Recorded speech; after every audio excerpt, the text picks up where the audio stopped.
Okay, Sergeant, will you begin your recordings, please? PC recording is underway. According to the cloud is up. Sergeant Polite, you may begin with your opening statement. Thank you. Good afternoon, and welcome to the remote hearing on preliminary budget on public housing. Will council members and staff please turn on their video at this time? Once again, will council members and staff please turn on their video at this time? Thank you. To minimize disruptions, please place all cell phones and electronics to vibrate. You may send your testimony to testimony@council.nyc.gov. Once again, that's testimony@council.nyc.gov. Chair, we are ready to begin.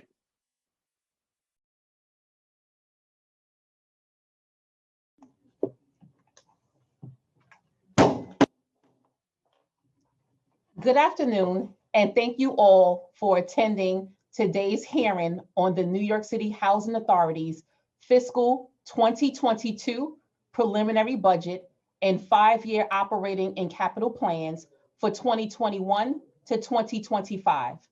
I am Council Member Alika Ampry Samuel, and I am the chair of the Council's Committee on Public Housing. I would like to acknowledge that I am joined today by Council Member Ayala, Council Member Diaz Sr., and Council Member Rosenthal. Exactly 1 year ago today, the Council's Committee on Public Housing held its budget hearing on the fiscal 2021 budget in person at City Hall. And it was the very last budget hearing to be held at City Hall as the city began to shut down less than 48 hours later. In fact, I wasn't even present for the hearing. My colleague, Councilmember Vanessa Gibson, chaired on my behalf. My son was exposed and we were in precautionary isolation at the time.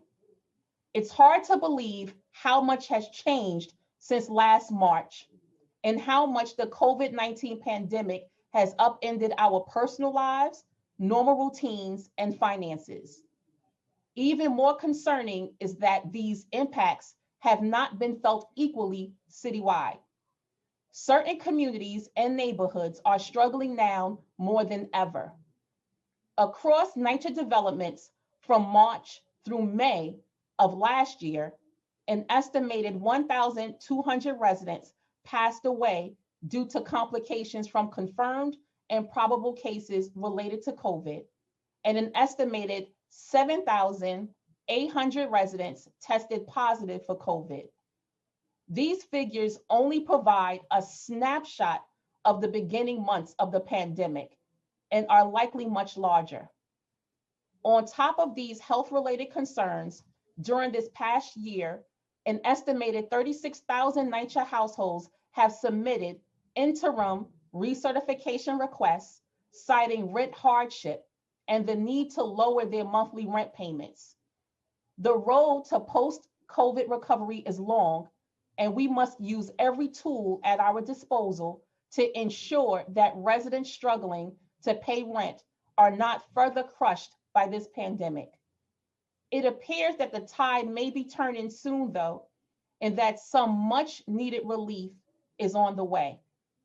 In January, Mayor Bill de Blasio announced the opening of 3 vaccination clinics in NYCHA developments, providing on-site vaccinations for residents 65 and older. In addition, the state opened 5 sites for eligible NYCHA residents to also receive vaccinations. Last year, the CARES Act, commonly referred as the First Stimulus Act, provided some much needed federal operating support for NYCHA's public housing and Section 8 programs, and the American Recovery Act of 2021, signed by President Biden yesterday, will hopefully or could offer some much needed resources and funding support for NYCHA's ongoing recovery efforts by way of vouchers. Yesterday's bill will provide a much needed infusion of $6 billion to New York City, but it doesn't necessarily address the critical needs of NYCHA at this very moment. Last month, I had the opportunity to meet with Senate Majority Leader Charles Schumer, and he informed me that the second reconciliation process will directly address infrastructure. And we are actively working with the Majority Leader's office on the needs of NYCHA residents and to ensure that NYCHA is at the forefront of everyone's mind. Additionally, we have a new Secretary of Housing and Urban Development, the Honorable Secretary Marcia Fudge. Prior to her time in Congress, Ms. Fudge was a mayor, and she is no stranger to budgetary constraints, racism, the affordability crisis in major cities, homelessness, and the dangers of projecting false impressions over driving meaningful policy. While we anticipate great things to come from our government partners, NYCHA cannot solely rely on its government partners to provide a plan to move forward. In July of 2020, they announced the Blueprint for Change plan and outlined a set of ideas and strategies to reorganize the authority and secure the capital financing required to stabilize and improve physical conditions across their entire portfolio. This is the first ever comprehensive plan for every property and every building in NYCHA's portfolio. But residents continue to have considerable hesitation. While the Blueprint for Change plan is bold and comprehensive, it still relies on funding resources available at the federal level and requires state action and approval. Prior administrations have introduced answers and plans that were never seen through to completion. Residents are not interested in the blueprint while they still have unanswered questions and incomplete projects from the previous plans in the previous administrations. At today's hearing, we hope to gain a clearer sense of how NYCHA's 5-year adopted operating and capital plans for 2021 to 2025 address the very needs and challenges currently confronting the authority. We are also eager to learn about NYCHA's compliance with the pillars outlined in the HUD administrative agreement with respect to the remediation of lead paint hazards, mold, pest infestations, inspections, heating, and elevators. At the city level, the administration has allocated $3 billion in city capital funds in fiscal years 2021 to 2025 for roofs, heating systems, and other critical building system improvements across the pillar areas of the administrative agreement. And at the state level, another $450 million is expected to supplement this work. But most importantly, I look forward to hearing from NYCHA about how all of this translates to improved services and the quality of life for its residents. So with that being said, I'll end my opening statement. And after NYCHA, we will hear from members of the public. I will now turn it over to our committee counsel to go over some procedural items. Thank you. I'm Audrey Sun, counsel to the Committee on Public Housing. Before we begin, I would like to remind everyone that you will be on mute until you are called on to testify, at which point you will be unmuted by the host. Please be aware that there may be a delay in muting and unmuting. I will call on panelists to testify. Please listen for your name to be called as I announce. During the hearing, if council members would like to ask a question, please use the Zoom raise hand function and I will call on you in order. We will limit council member questions to 5 minutes. We will now hear from the New York City Housing Authority, which is represented by Gregory Russ, Chair and CEO, Vito Mustachulo, General Manager and Chief Operating Officer, Anika Lescott, Executive Vice President of Finance and Chief Financial Officer, and Stephen Lovesey, Executive Vice President of Capital Projects. I will now administer the oath. I will call on each of you individually for a response. Please raise your right hands. Do you affirm to tell the truth, the whole truth, and nothing but the truth before this committee, and to respond honestly to council member questions? Gregory Russ? I do. Vito Mustachulo? I do. Anika Lescott, I do. and Stephen Lovesey. I do. Thank you. You may begin when ready. Wait, one quick second before you get started. I also want to recognize Councilmember Jonai, Councilmember Menchaca, and Councilmember Van Bramer, who have also joined with us. Thank you. Thank you, and good afternoon, everyone. And it's very good to see all of you. And Chair, I do remember that hearing very well. And I look forward to a time, I hope this year, when we're back in the room together and able to talk over our issues and mutual concerns. So Chair Alika Ampras Samuel, members of the Committee on Public Housing, other distinguished members of the City Council, NYCHA residents, members of the public, good afternoon. My name is Greg Russ. I am NYCHA's Chair and CEO. I'm pleased to be joined by the General Manager and Chief Operating Officer Vito Mastachulo, Executive Vice President of Finance and CFO Anika Lescott, and our Executive Vice President of Capital Projects, Steve Lovesey, and other members of the NYCHA team. Thank you for the opportunity to present the authority's adopted budget, which was approved by the Board of Directors in December of 2020, and to discuss our mission to transform this agency and our residents' homes. It has been a year of unprecedented adversity for our city, our nation, and the world, and our budget reflects the difficulties that we face. Although we are changing the structure of NYCHA, we're compelled to change the structure of NYCHA. Our aging and deteriorating structures also need to change, and as yet, the funding simply isn't there to do that. Despite these challenges, we are making some progress with critical work to improve the way NYCHA operates and to bring our buildings the investment that they desperately need.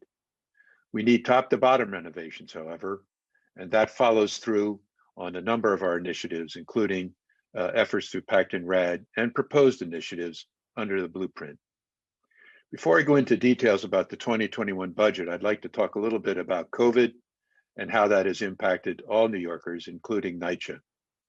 NYCHA has been following the guidance from federal, state, and local experts to ensure that our policies and procedures are thorough and responsive and aligned to that advice. This includes health and safety measures and protective gear for staff, significant adjustments to work order guidance, increased communications and outreach efforts, and the simplification of the rent hardship process. The chair mentioned this in her opening remarks, and we're very happy to have been able to provide this. The hardship policy is a powerful safety valve for families who lost work or income due to COVID, and is a core feature of stabilizing the families and NYCHA for that matter. That's because the rent for public housing will be 30% of adjusted income and can be adjusted during the year for the very things that happened during the COVID pandemic. As of the end of February, NYCHA estimates that we've decreased rent for approximately 51,000 families in public housing and another 4,400 in the Section 8 program. This does result, however, in a decrease of revenue for the agency, about 89 million last year, 66 million of which we estimate is attributable to the COVID-19 impact. It should be noted that rent revenue is about a third of our budget, and large reductions mean significantly less money to repair and preserve our buildings. At the same time, the coronavirus had significant impact on our expenses. We saw an increase of around $88 million for all kinds of things, protective gear, equipment, sanitation. So that's a swing of approximately 154 million when we take those two things together. I'll come back to this and we'll talk a little bit about some of the ways that has impacted the agency. In addition to dealing with COVID, we continued to move forward with the HUD agreement requirements and the authority's transformation plan. And both of these make additional demands on NYCHA. These are major undertakings and they drive the work that we are doing to improve our organization. The delivery of services and the compliance required under that document impacts directly the quality of life. But they are costly and they come with without additional or dedicated federal funding. HUD and the Southern District formally concurred with our transformation plan this past Monday, March 8th. The plan envisions a potential organizational and operational changes to improve customer service and responsiveness to conditions at the property, and ensure that large projects are completed in a timely manner, promoting accountability at the property level, and creating metrics to make that accountability measurable. Its initiatives will enable us to manage our properties better and use the funding we have to improve the quality of life for our residents. It is vital to the success of this plan that we invest in this institutional change. The 2021 budget focused on these values and included key additions to properties, including additional skilled trades and support for what we're calling the neighborhood model, which is NYCHA's effort to create smaller property management portfolios and bring more decision-making and resources to the developments. In addition, there'll be other business process changes, such as a streamlined annual review process for residents. The 2021 budget includes approximately $19 million to support this transition. The transformation plan is based on ideas and feedback that we've received from residents and staff through virtual town halls, emails, social media, phone calls, and other engagement sessions that took place through 2019 and 2020. And in addition, the plan was made available for public comment in the month of December. We will continue to engage our stakeholders and partners to incorporate feedback as we bring the plan strategies to life. The next steps for us include an implementation period and development of specific implementation steps. We hope to have part 1 of that done by September 2021 and part 2 by June of 22. The implementation plans will guide the NYCHA restructuring and bring a more responsive and effective organization. Some of the operational improvements that are already underway include a shift to the neighborhood model.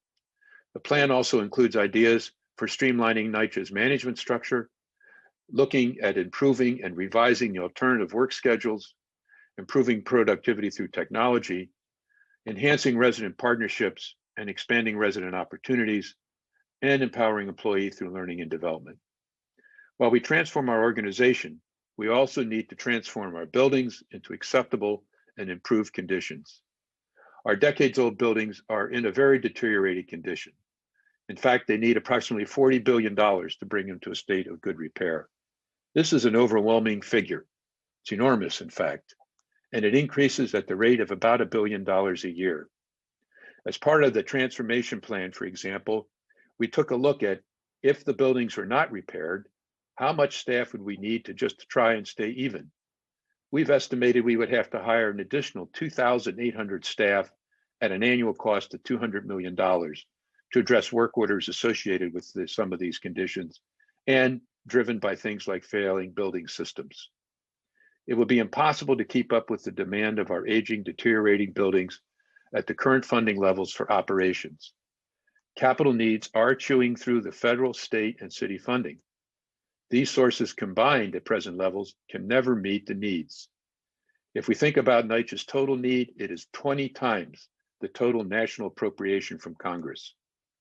So for example, for each apartment per month, we receive an average of $538 in tenant rent, $513 in operating subsidy, and with support from the city, about $129 per unit per month, about $1,181 in total. But that apartment costs us $1,423 to operate. That's a deficit of $242 per apartment per month, roughly $46 million across the entire portfolio. In order to balance our budget, we have to move money across our funds to support the operation and the demands that the buildings are placing on the operating budget. In addition to spending more than we receive for basic operation and maintenance, we are also committing large amounts of scarce funding to attack the major issues that result from our old buildings. And we continue to address compliance as a result of that.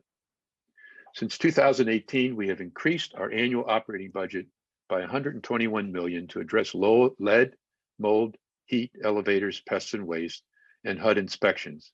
These are part of our obligations under the HUD agreement. To meet the demands of the buildings, we've hired additional staff. And of course, that comes with additional costs. There's approximately the allocation of about 1,500 employees in the 2021 budget for the areas that I mentioned. And this compares to about 1,000 in 2018. Overall, we're allocating more funds to combat these issues than we did just a few years ago. For example, about 44 million for instance, to address lead compared to about 12 million in 2018. 16 million on mold compared to 0 in 2018, and 36 million on pests and waste versus 3 million in 2018. These expenses have yielded some progress. We've created a waste management department and are training approximately 720 staff on integrated pest management approaches. We've completed about 91,000 visual lead paint assessments and more than 62,000 XRF apartment inspections, over 30,000 remediations of paint deficiencies, and more than 1,300 apartment abatements. I want to pause for a minute just to point out how important this XRF apartment inspection testing is.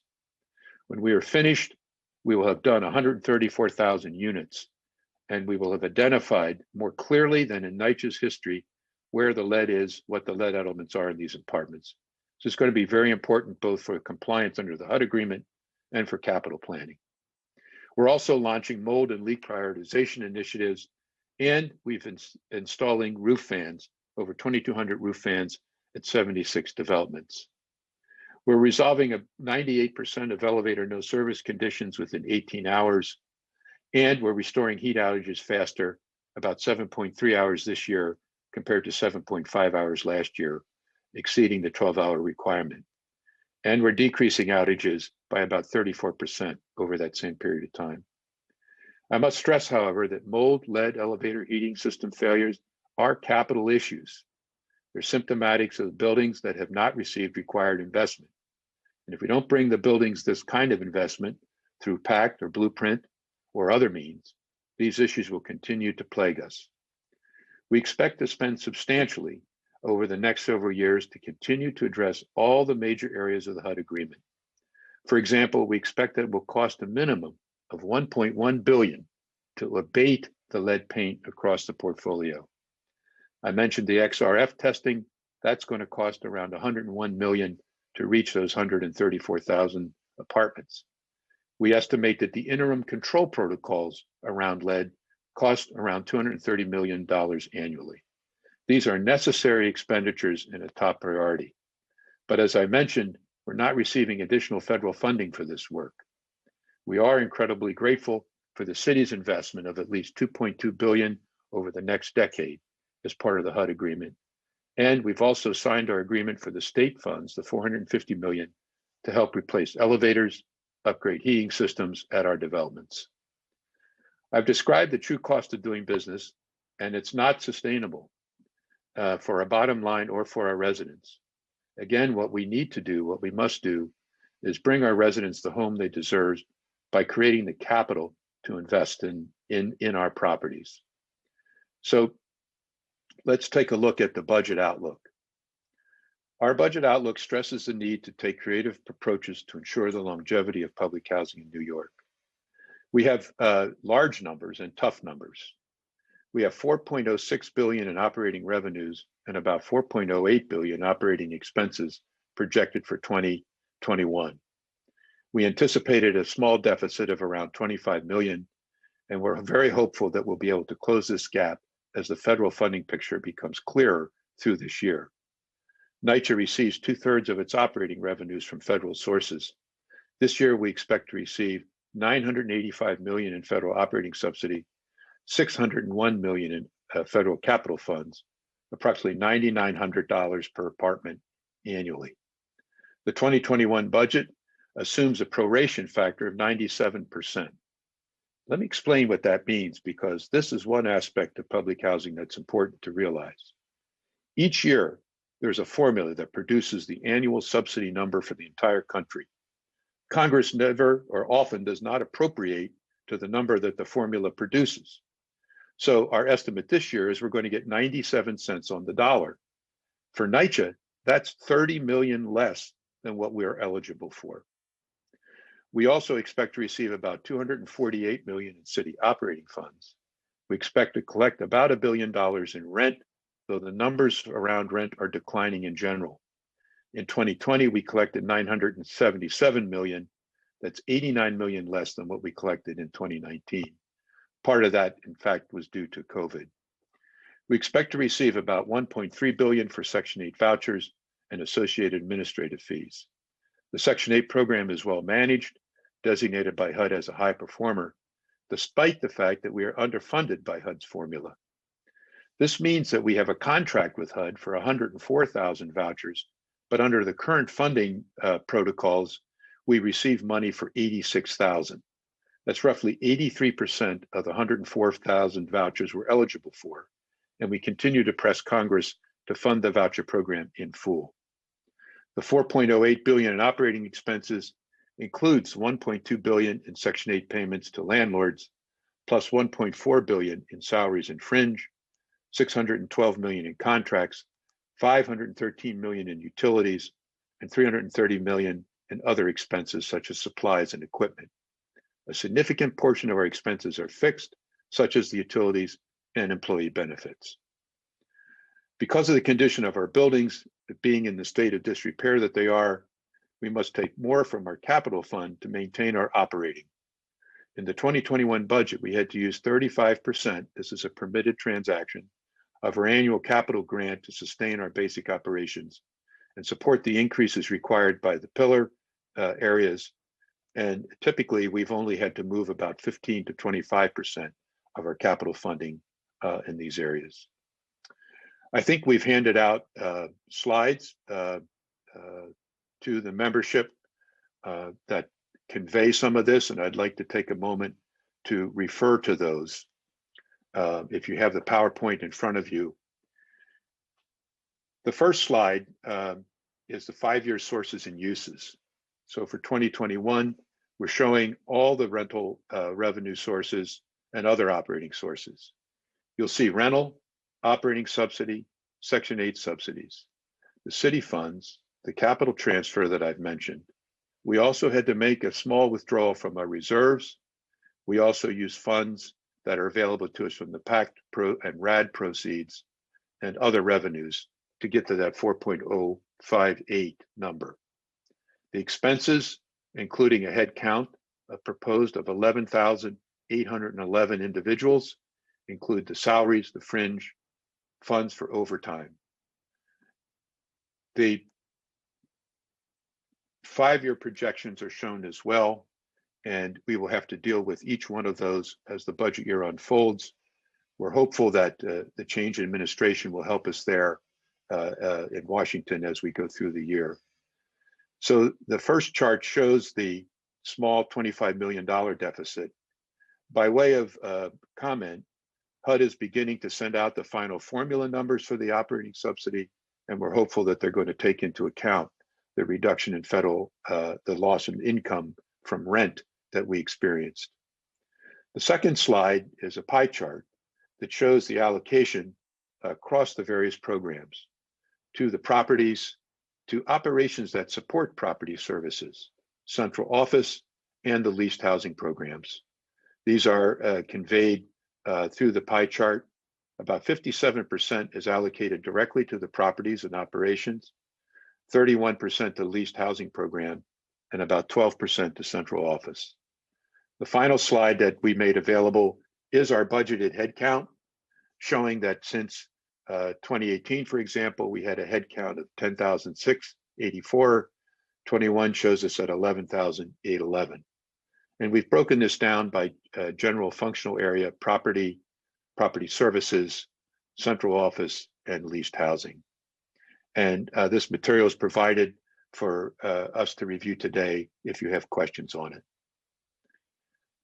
What about capital investments? NYCHA's capital budget comprises federal funding from HUD, FEMA for the Sandy recovery and resiliency efforts, city funding, and state funding. We're going to receive about $601 million in federal capital funds this year. Our 2021 budget allocates capital funding for building facades, windows, building systems, heat plants and elevators, and interior renovations. Through the year 2025, we plan to replace 319 boilers, 281 elevators, at an estimated cost of $2.1 billion. Since 2019, we've replaced 43 boilers, but looking beyond 2025, we still have 103 boilers and 921 elevators to replace throughout the portfolio. With the federal capital funding we receive, it's far from what we need to address the $40 billion in capital need. In fact, I would say that with the expansion of the capital need that I mentioned earlier, the $601 million helps, but we're not getting a hold of that number at large.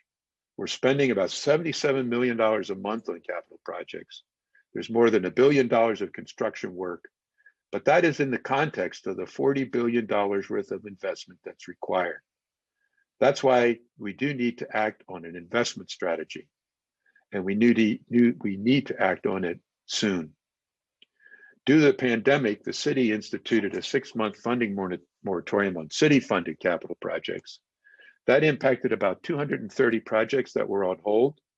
We were, however, able to shift a substantial portion of those to federal funding to keep some work going. And since the moratorium was lifted in November 2020, we've been working with OMB and the Controller's Office to assess and restart the projects. As of the end of 2020, we have completed about $2.2 billion worth of Sandy recovery, providing residents with new roofs and electrical systems, boilers, exterior lights, cameras, and the flood protection. And that has generated about 933 Section 3 jobs. We expect to complete the work at 25 developments by the end of this year and have 95% of the Sandy work completed by the end of 2022 and close out all Sandy work by the end of 2023. We also have used HUD's Energy Performance Contracting Program to replace boilers and modernize heating systems. And this is spending capital dollars upfront based on the savings we receive when we make these improvements. Last year, we had an investment of $300 million in over 70 developments through the energy performance contracts. Since 2014, we've also invested about $200 million in cameras and security measures and another $100 million in exterior lighting. Mayor de Blasio committed an unprecedented level of resources to the authority, about $6.4 billion so far, $1.3 billion on roofs, $200 million on boilers, and to date we've replaced over 200 roofs, benefiting nearly 47,000 household residents. We also have our permanent affordability commitment together, PACT, and considering the age and the massive needs of our building, that 40 billion that I keep referring to, our PACT preservation is trying to take a bite out of that. This is comprehensive repairs and upgrades targeted to 62,000 apartments by the year 2028. Doing this while safeguarding resident rights and protections. I can't emphasize that enough. This program does focus on doing that in addition to bringing the capital in. So to date, we've done about 9,500 apartments that have been converted through the program. That's about 50 developments, and that represents about 1.8 billion in capital improvement. PACT renovations include new kitchens and bathrooms, upgraded building systems such as elevators and boilers, improved grounds and common areas, and that includes new playgrounds and security system. Another 12,000 apartments at 35 additional sites are slated to begin comprehensive repairs and upgrades by the end of this year. The way forward for us is twofold. We must make changes to NYCHA's organizational and operating processes. This must happen in tandem with major capital investments so that we can truly transform the institution and our buildings. These two paths support each other and will help turn the tide with respect to the immense cost that we have now of continually playing catch up for repairs due to the building conditions. Together with PACT, our Blueprint for Change, which includes the Housing Preservation Trust, plus the transformation plan, we think that over time we can begin to really make a dent in the physical needs and change the systems and services that we must change in order to keep resident satisfaction and also begin our compliance.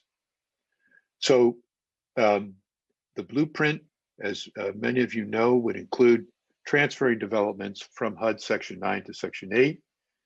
We've doing this to access the additional funding in the Section 8 program. This is a 100% public process. NYCHA continues to own the land and the buildings. NYCHA staff continue to manage and maintain the properties. residents maintain their full rights and protections, and in the process, we can create jobs and training opportunities. We need to provide residents with wholesale systemic improvements, not piecemeal fixes. It's been helpful to get the money that we've received for the various building components. But I'll be very clear, we must look at the building as a whole entity. We must invest in all the work, raise as much money to do as much repair in each property, each building. We cannot wait for Washington to do this. We're hopeful with the new administration, as the chair mentioned in her opening remarks, but we need your support too to make sure that the authority will be able to serve generations of New Yorkers to come. So that's an overview of capital, budget, operating. So thank you for listening through this, and we're happy to answer questions and look forward to keeping you updated as these plans evolve and improve. Thank you very much. Thank you, Chair Russ. Thank you for that opening. We're going through a lot as a city, and the purpose of this budget hearing is to, clearly get a sense of where NYCHA stands with your operating side, your operating budget, as well as the capital. But I want to start with just putting this all into context, because the city of New York, the agencies, NYCHA, you're struggling. You're struggling financially. You've been struggling. But at the same time, New Yorkers are struggling.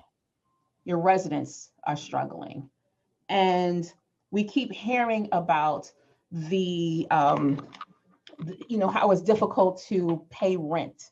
And you talked about this in your testimony. So I just want to start there. During the COVID-19 pandemic, from March 2020 to January 2021, NYCHA reports that about 56,600 households have submitted interim recertification requests to decrease their monthly rent payment due to a reduction in income or a complete loss of income.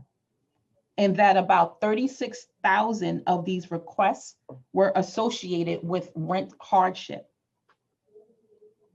It is NYCHA's estimate that about 36,000 households, or about 10% of all the residents, are experiencing a rent hardship directly due to the pandemic. Is this an accurate number and an accurate accounting? Yeah, just let me be clear that the 36,000 households represents about 22% of the occupied households, not individual residents. And they've had an interim recertification approved for a change. And those are almost all exclusively decreases due to loss of income. As of the end of January, we've had about 28,000 annual recerts that also resulted in a rent decrease. And in the voucher program, we've processed about 11,400 reductions. So interims, annuals, and the voucher program, there's a substantial number of our families that have benefited from the rent formula and from the hardship program overall. So how much of the requests that were submitted were actually approved? How much were approved? So of the interim requests we received, we declined about 35%, about 13,700. Some of these were withdrawn by the tenant, some were unfounded, some were duplicate requests, and some were so close to the annual recertification that we processed that in lieu of the interim recert. Okay, do you still have a vacancy rate of less than 1% right now? I believe we do, but let me ask the general manager if that number is accurate.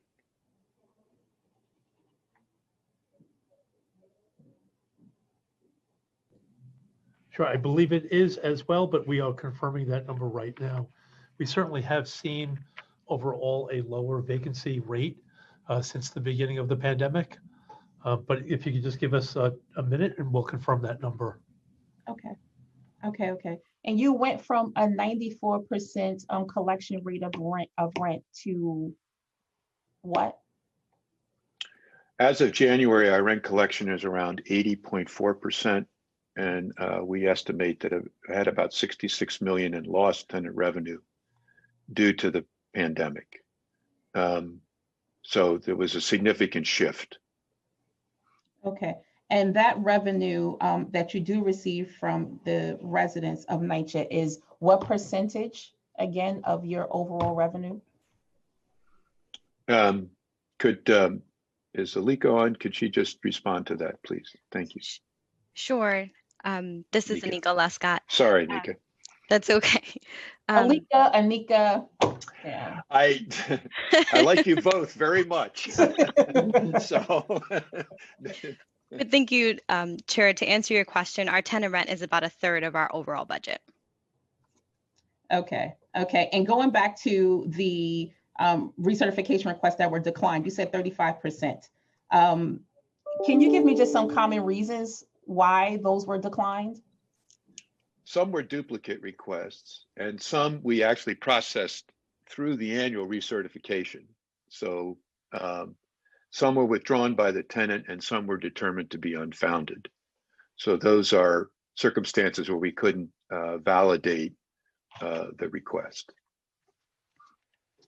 Okay, so I'm looking right now just at the cumulative rent collection rate chart, and just looking at the fact that every single month there's been a decline. And so are you anticipating a continued decline in the rent collection?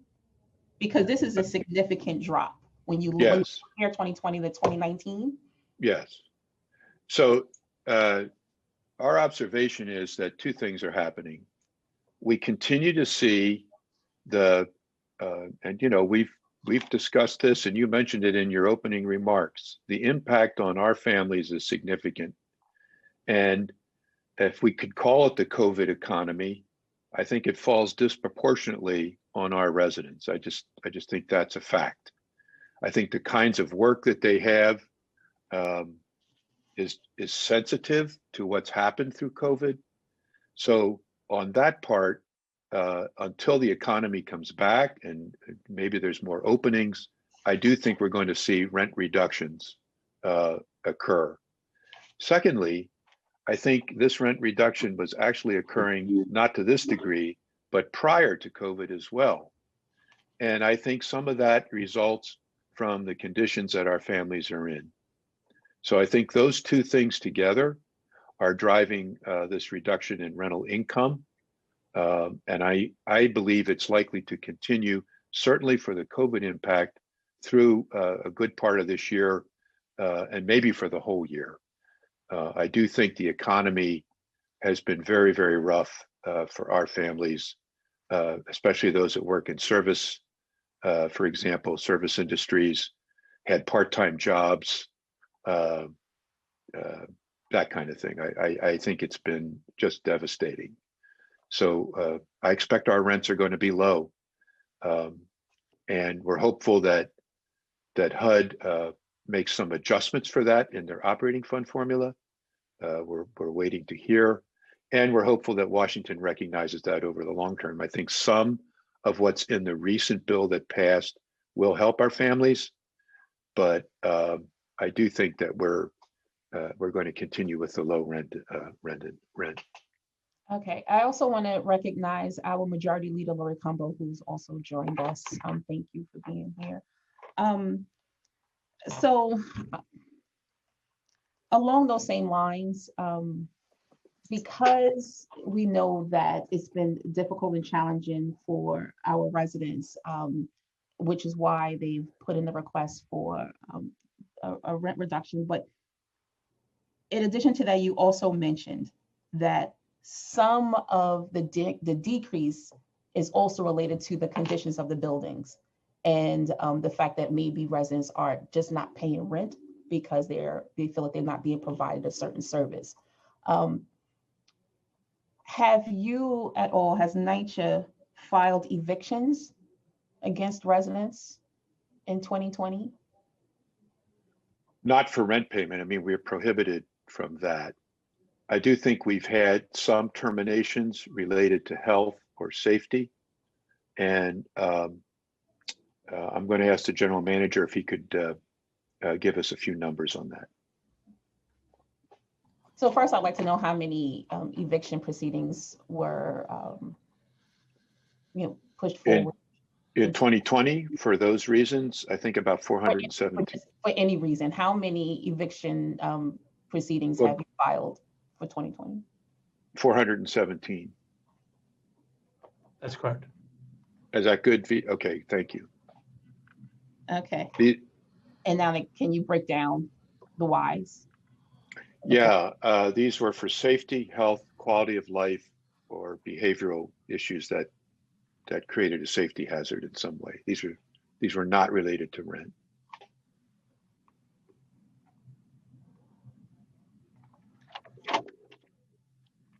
Okay. And I will have some follow-up just on the side, because there are issues where we've heard from residents who said that they were being evicted, and it is not at all due to safety, health, and quality of life, but that's the terminology that is stated to Central, but not necessarily what's actually happening on the ground with the relationships between residents and possibly the property managers. And so I just want to be able to kind of dig a little deeper into the 400. Sure, we could talk about that offline and give you the information that we have on those cases. Okay. We've also been joined by Councilmember Salamanca. Okay, moving on. The Coronavirus Aid, Relief, and Economic Securities Act, known as CARES, signed into law in March 2020, provided approximately $12 billion nationally to HUD for community development and housing programs. Can NYCHA provide details on how much federal stimulus money it has received, through which programs, and how the funding is being utilized? And are there restrictions or guidelines for the spending of these funds? So NYCHA received approximately $150 million in CARES Act, and that included an additional $37 million for Section 8 administrative fees. I'm going to let Anika kind of give you the flavor for that and what that was used for, and how we're spending that money, and what the expenditure requirements around that were. Sure, thank you, Chair. So as the Chair mentioned, NYCHA received $150 million of CARES Act public housing operating funds and $37 million in CARES Act Section 8 administrative fees.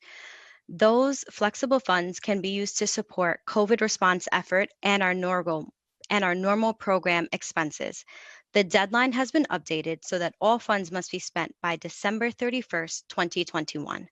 Through 2020 year end, NYCHA has spent $120 million of our CARES Act public housing funds on eligible operating expenses and close to $3 million in CARES Act Section 8 funds. We anticipate that we will meet the year-end expenditure deadline. Anika, what's eligible operating expenses? Like, I just want you to tell me what you spent the money on. That's all. Sure. So in terms of eligible operating expenses, the funds can be used for anything that you could use your normal federal public housing operating funds for. So in NYCHA's case, we used $120 million to support our utilities, actually. And that was helpful to us because we were seeing a reduction in rent. And so these CARES Act funds helped us to bridge that gap. And what else?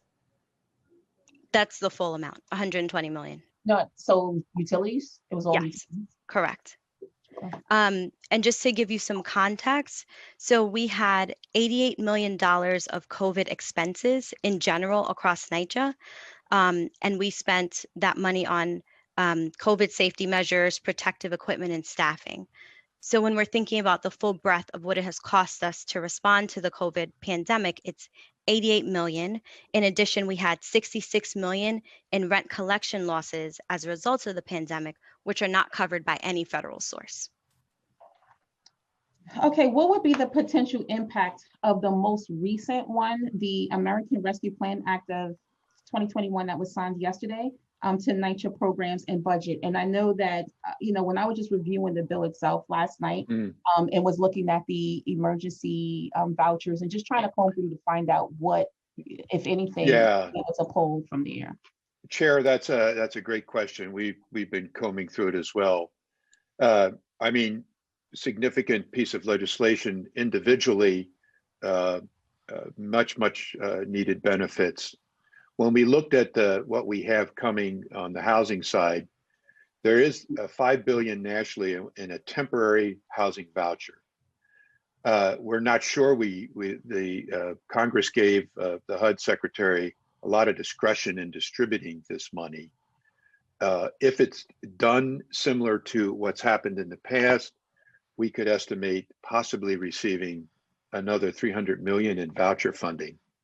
But there's some caveats here that we should be aware of. First, these are temporary vouchers. Funds will be available on a limited basis. They're targeted. In other words, there's specific groups: homeless, recently homeless, at risk, victims of domestic violence. I mean, these are all worthwhile, but they are targeted. And there are kind of a sliding scale in terms of the availability. That is, the bill allows for funding to be used through 2030, but if a voucher is terminated after September 2023, you cannot reissue. So we don't have a number yet. I think Congress gave HUD 60 days to come up with a formula. So as soon as we have a number and we know the impact, we can talk about it. And also, one thing I want to point out is we did not get any increase in operating subsidy, and nor was there any capital, although a capital potential exists in some future legislation. And Chair, if I may, I just want to go back to two questions that were asked. So one, we did confirm the vacancy rate is 1.3%. Okay, so that is the correct number.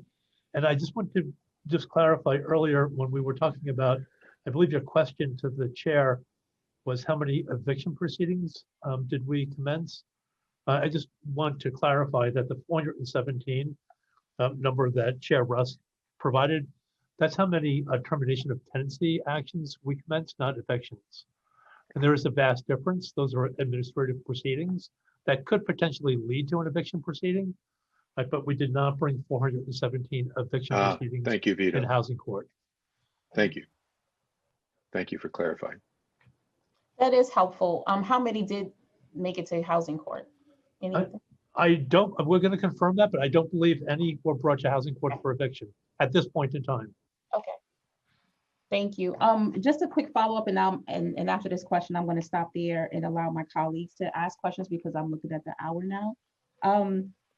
Going back to your COVID-related expenditures, can you just break down the spending on your family leave payouts as well as the paid sick leave? Because I'm just trying to comb through, and I know you're operating costs and different things, but I'm just looking over your charts. How much of your expenditures were actually related to having to pay for sick leave and family leave? Anika, do you have the opportunity to, can you provide that?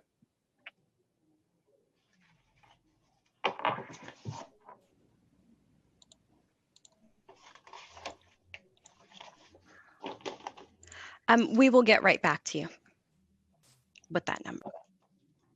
Okay, all right, thank you. I am going to stop there, Audrey. Sure, thank you.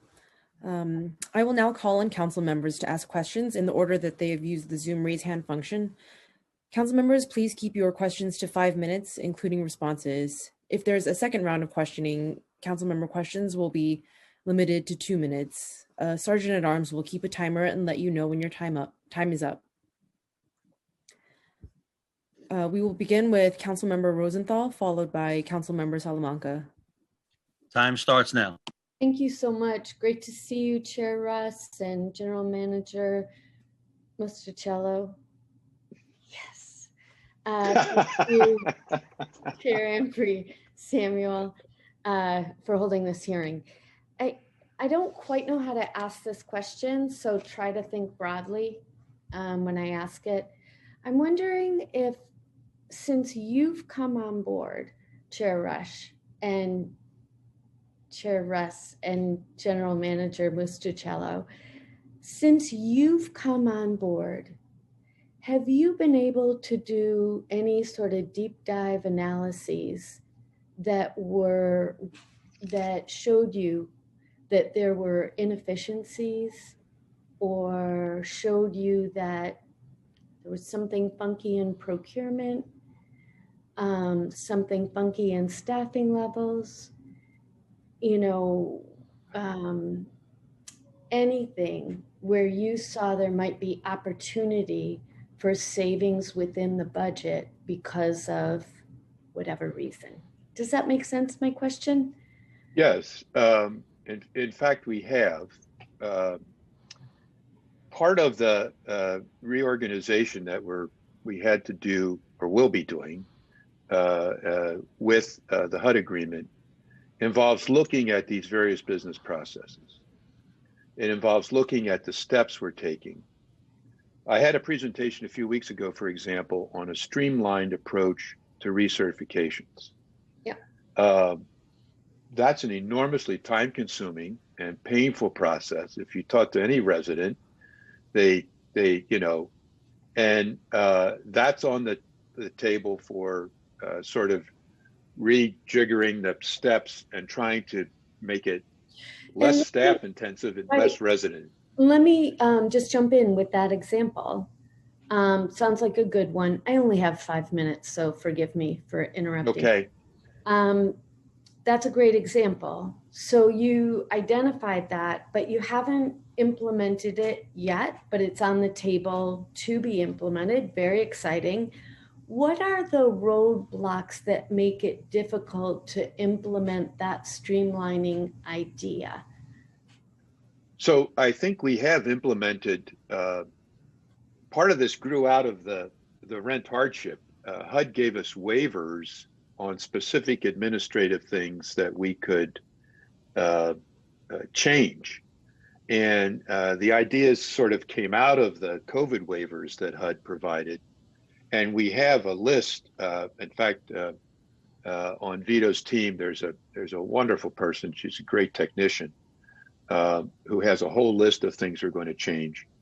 And I think part of the problem for us is that we've had an embedded structure and approach for such a long time.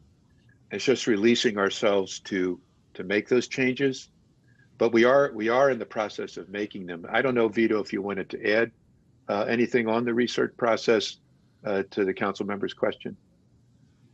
Yeah, Greg, I would just add a very broad comment, which is my philosophy in government has always been there's always room for improvement.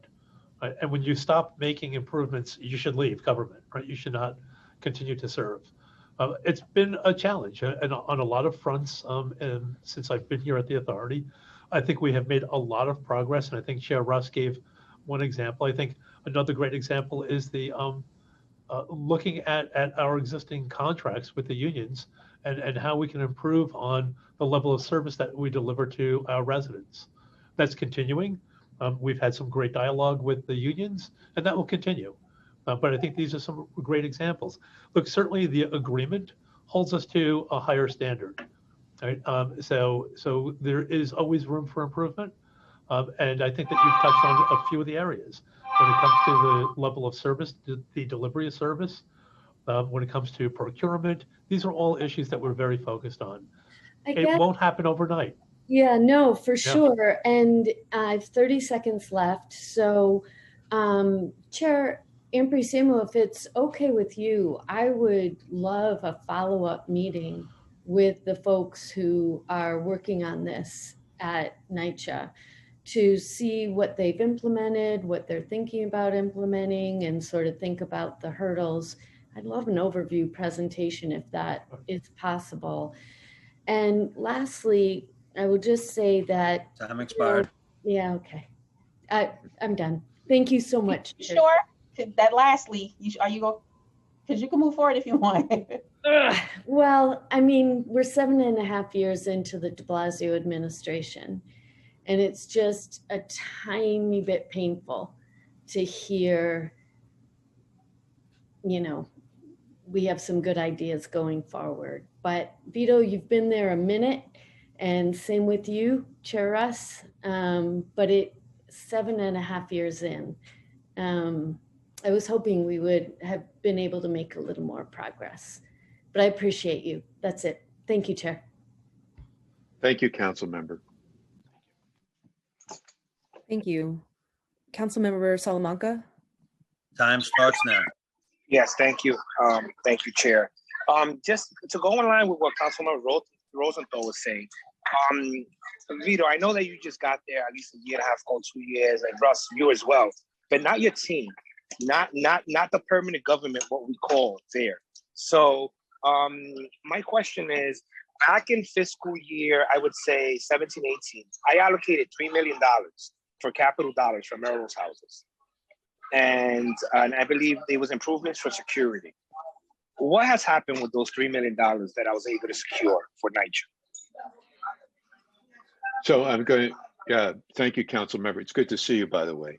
Yes, And, I'm sorry. It's good to see you too. Yeah, no, it's okay. I'm going to ask Stephen on the capital side if he can give you an update.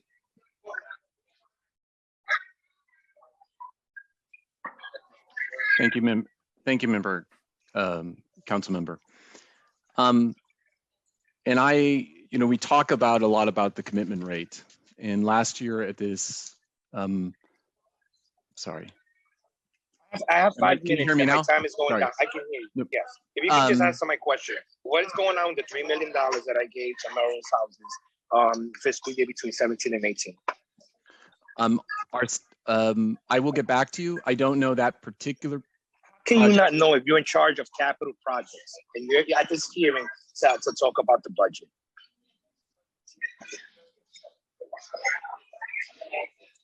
See, Chair Russ, this is a problem with some of these agencies. They come unprepared, knowing that we're going to ask these questions. You know, especially we're here for a budget here. You should be prepared to know that Councilman Salamanca allocated $3 million, and every year I ask the same question, and every year I'm told we're going to get back to you. I mean, yes. And we have, last year at this point in time, I had said that we were going to get control of the council member spending because every year we've been doing better and better on our spending rates. We hired an individual who's been reaching out and has reached out to almost all of the council members. What we're doing is we've been focused on those projects, and we've focused a group on those projects of the council members in order to move them forward. I know that this year, in terms of the security, and I'm pulling up the document right now in our program, that was planned for completion in 2024, and it's currently in design. There was the moratorium that impacted all of our city council funded projects for over a 6-month period of time, and this one was impacted by that. So I allocated money, $3 million, fiscal year 17 and 18, to you guys, and they're telling me that this won't be completed till 2024. This is what discourages council members from wanting to allocate capital funding to NYCHA, because it's just going to sit there. I'm going to move on to my next question. Thank you. I have a question about the alternative, the AWS, the alternative work schedule. This morning, one of my NYCHA presidents, Danny Barber, was mopping and cleaning his buildings because there was no one there to do the job. And it's my understanding that Tuesday through Sunday, there's no full staff, that the staffing is stagnant. And there are 3 shifts, and there are major issues with the way staffing is done. I was wondering, Chair Russ or Vito, if you guys can explain to me why my president from this NYCHA development feels that he has to clean because NYCHA staff are not doing it. Sure. Thank you, Councilmember. But the alternative work schedule was groundbreaking, really, for the Housing Authority. We had not seen a change in work schedules contractually in over 50 years. And I am the first to say that we've had some real challenges with the implementation, right? And like most changes of that magnitude, it takes time to perfect, right? And we are looking at it a number of different ways. We're looking at did we take the right approach with the work schedules that we proposed, right? And we're actually looking at some developments to see where we can do a pilot, to see where we can make improvements. Did we have the right level of supervision, right? And the answer is no, we did not. Right? But all of these changes that we need to make come with a big dollar amount. So we're trying to be mindful of working within a limited budget. But the bottom line is it's to improve services. Time expired. All right, I want to continue having these conversations with you, Chair Russ, and you, Vito, because Danny Borris shouldn't have to be mopping his buildings. That should be something that we have paid staff to do. And I think it's unacceptable. Thank you, Madam Chair, for the opportunity to ask questions. Councilmember Salamanca, is that all of your questions? Because I see we don't have a lot of council members with questions, and I just want to make sure that you've been able to. Yeah, at the moment, I'm good. Thank you. Okay. Thank you, Chair. Thank you. We'll now take questions from Councilmember Ayala, followed by Majority Leader Cumbo. Time starts now. Hi, good afternoon, everyone.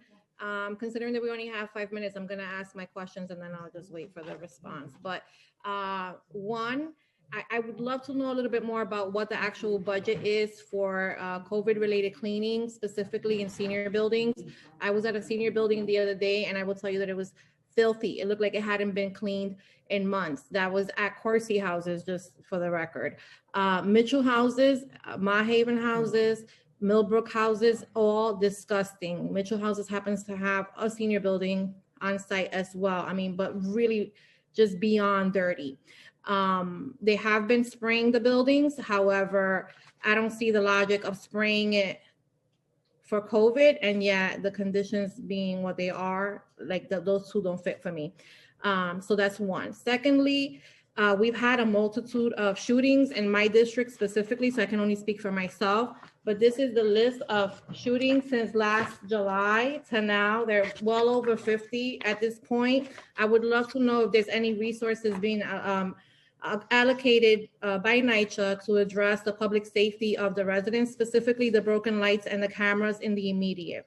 And then three, a lot of my buildings seem to be transitioning over to PACT. I find out about it through residents, never through NYCHA, which is a problem for me. But for the buildings that are transitioning, I have one building in particular, 335 East 111th Street, that didn't have access to mailboxes for well over 6 months in the middle of COVID. That meant that people that lived in that building didn't have access to their food stamps recertification packages, Medicaid recertification packages, things that were essential to their survival throughout the pandemic. The post office will hold your mail for a certain amount of time, and then after that, they will no longer hold it. We kept calling, and they kept telling us that they were waiting for a vendor, when in fact, what I really think was happening was that NYCHA was waiting for the transition to actually occur so that the new management company could remediate that. I would have appreciated if at least somebody would have said that to me, as opposed to continuing to tell us that somebody was going to get to it, because we were in the middle of a pandemic. It's hard enough not having access to your mail on a regular day. But in the middle of a pandemic, in a community of color, one of the communities that's the most highly impacted, that people don't have access to information that can potentially be a lifeline to a specific service, to me, there's no way to justify that. So I would love to know why it is that these projects are being held, and in cases like this, like why? Because it made no sense to me.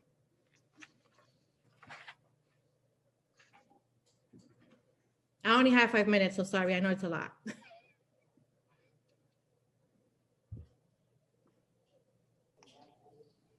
Yeah, I think you're okay, muted. I'm sorry. It took me a minute to get unmuted.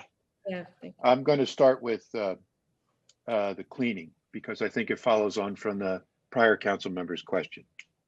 Here's where we want to drill down to. At some point, I want to have a cleaning schedule for every building that tells you the number of times hallways are going to be done, stairwells, common areas. There used to be cleaning schedules like this. We'll reinstitute them. This is part of the revamp of the AWS system that we're going to be looking at, because once those schedules are established, I want to publish them so that anybody who comes in the property or in the building can see when someone is supposed to be doing that work. And then we can measure and make sure that that cleaning is occurring against that schedule. Because the fundamental caretaker cleaning is different from the COVID cleaning. We spent about 36 million on COVID cleaning, which is all touch point cleaning.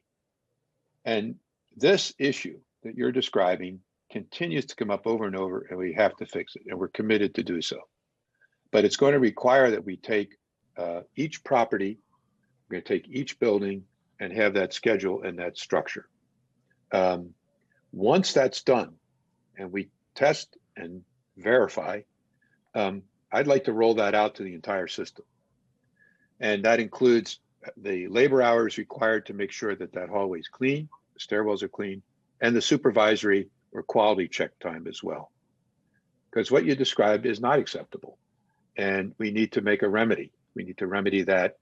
And it's obvious when you go into buildings when it's been done or not been done.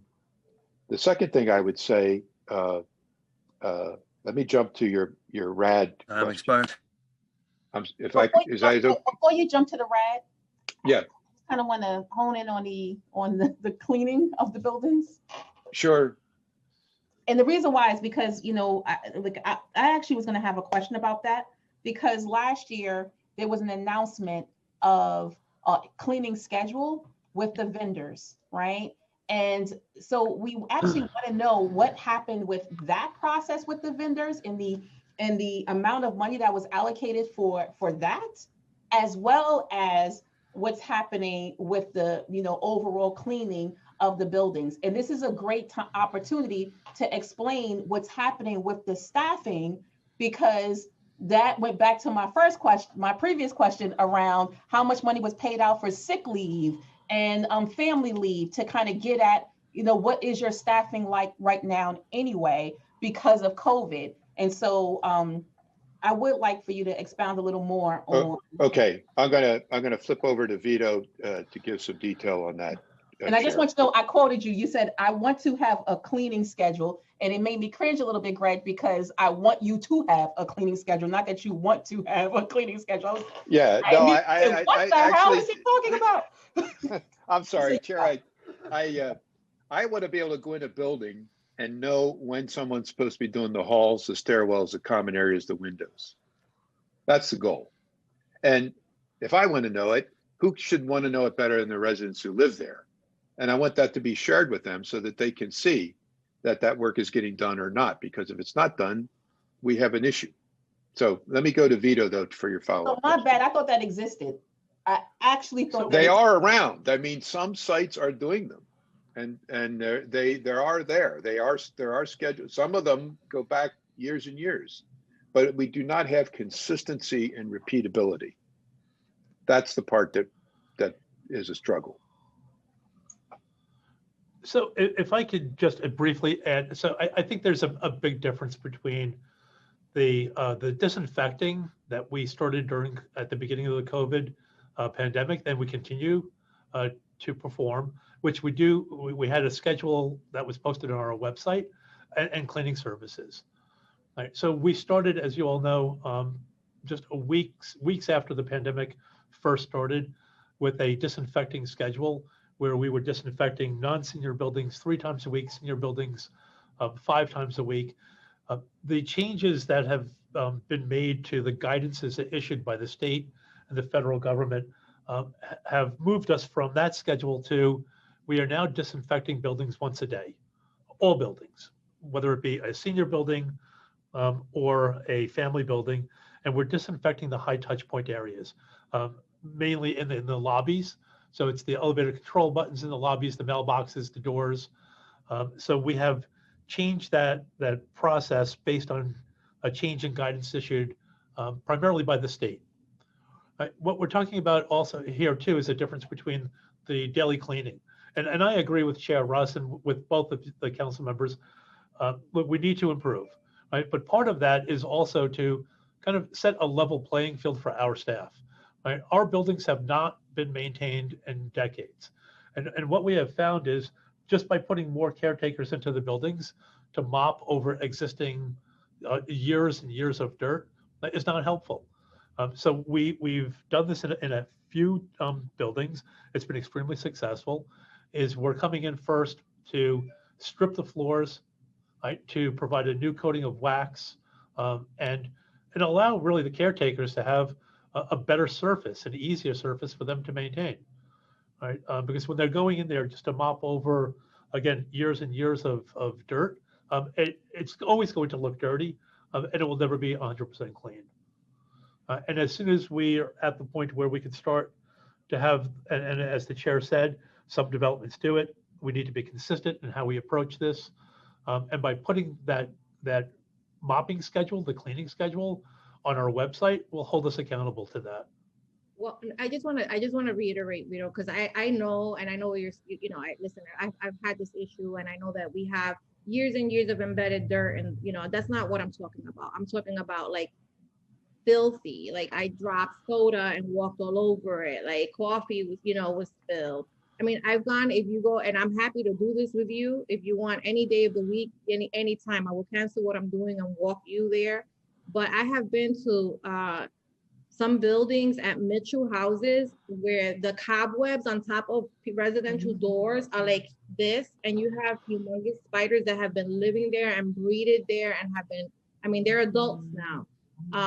So it's not, just a matter, and I've been to, and I defended it because in the beginning of COVID, I was at some of my senior buildings and I accidentally walked upon the cleaning crew, and they were like, touch all of the high touch areas, and they were very thorough. You could smell the cleanliness, you could smell the bleach. That's not happening anymore. They're coming and they're spraying and they're going. Even the elevators, like, I mean, when I walk into the buildings, I have to have a pen or something to touch the elevator buttons, which I normally, wouldn't even care because I walk around with my, sanitizer all the time, but I won't even touch them because they're that disgusting. And so that tells me, and specifically in the senior buildings is really, to me, is bothersome because these are already frail, individuals that are living in these buildings and these conditions. And it's not only does it say we don't care about you, but it's unsanitary and unhealthy and in the middle of a pandemic. So, right. So it goes beyond just mopping the floor. The floors are filthy, but so are the elevators and everywhere else. So, Councilmember, and just to kind of give a quick preview, and we can obviously meet and talk about this in more detail. I think what the chair was really kind of talking about is where we were going with this. So, both consistency as well as accountability. Right? And by creating a schedule where you have caretakers who are assigned to buildings, so that individual is responsible for the upkeep and the cleaning of that building, then we could start to hold staff accountable, make sure that we have the right resources. When are you rolling this out? By when would this new system be up? This is part of the transformation plan. And the chair can talk more broadly about the transformation plan, but what we're looking to do here is to pilot this. We've already done a pilot on part of the transformation plan in Queens, where we focused on work orders and sequencing jobs, and it was extremely successful. We saw some really great results from that. We're looking to do something similar with the AWS caretakers work schedule in a few developments. We can announce that shortly. We're still kind of working out some of the details of that. And I just want to let you know too, I walked one of your developments this week with Chief Barrere and the NYPD, with the TA leaders. And we're going to start to do more of these, where we're going to walk hand in hand with the TA leaders, with the NYPD. It was it was an eye opener. It was enlightening, and no one better than the TA leadership and the TAs who accompanied us to point out where we need to improve. And if I could, so in order to get to this issue, there's going to be a work group that it's going to have, once we have the pilot sites, the TAs from those sites, we want to get a representative from CCOP. I want residents on this group. That group is going to begin to develop the schedule that I talked about. This is a deconstruction of AWS in a manner of speaking. And then the reconstruction is, how should this building be treated? How can we deal with what you see? So that is going to happen. That's the first working group of the reorganization that's going to become active, we hope, in the next few weeks. Because the residents have given us a lot of feedback, a lot of important feedback on how often things should happen, and let's capture that. So that's one thing. To Vito's walkthrough and your security question, we're going to this property-based budget, and I know when I say that, it's like, it's some administrative thing, and I get that. But the budget, the difference is there's going to be resources that are controlled at that level. Too much of our decision-making is too far from where the issue is. So we want to be able to put, if you're walking around on a tour and you see a broken light, you should know that you've got the resource to fix it and get it done. And we're also thinking of attaching to each property a small capital fund for things like extraordinary maintenance and things like that, so that the property resources are there. I don't have this all stood up yet. It's going to take us some time, but that is where we want to move to. And I hope with the schedule and the discipline of it, we can get to the cleaning issue. And with the resources, we can get to some of these persistent security issues like lighting, for example. So that's a. Just want to remind you there, and I don't mean to beat a dead horse, but these are people that have died in your development in the last 6 months, 7 months. And I think that listen, obviously police play a role in this. However, I have never been to a shooting response where I've seen a single person. Well, I'm lying there. I have seen Vito from time to time. There's certain circumstances, so I will take that. But for the most part, whenever you have shootings in public housing, NYCHA is the last person to respond, unless it happened in an apartment. Like, it's almost as if the entity is completely removed from the situation, and you're the landlord, and these are your residents, and you're responsible for ensuring not only their quality of life, but their public safety. And broken doors, and we've said this a million times, and I know, and I'm sure that we're not going to be able to rectify broken doors, broken lights, the fact that we're funding and paying for security cameras that oftentimes are also broken, and then nobody's coming back and saying, hey, council member, we don't have the resources, but maybe if you could help us out this budget so that we can have operational funds to maintain these cameras. That conversation has never happened, because again, this was not NYCHA's idea, right? NYCHA didn't say to us, we need cameras in our developments. We imposed that on the agency, and I feel almost like a resentment, like, they're there, they work, if they don't work, they don't.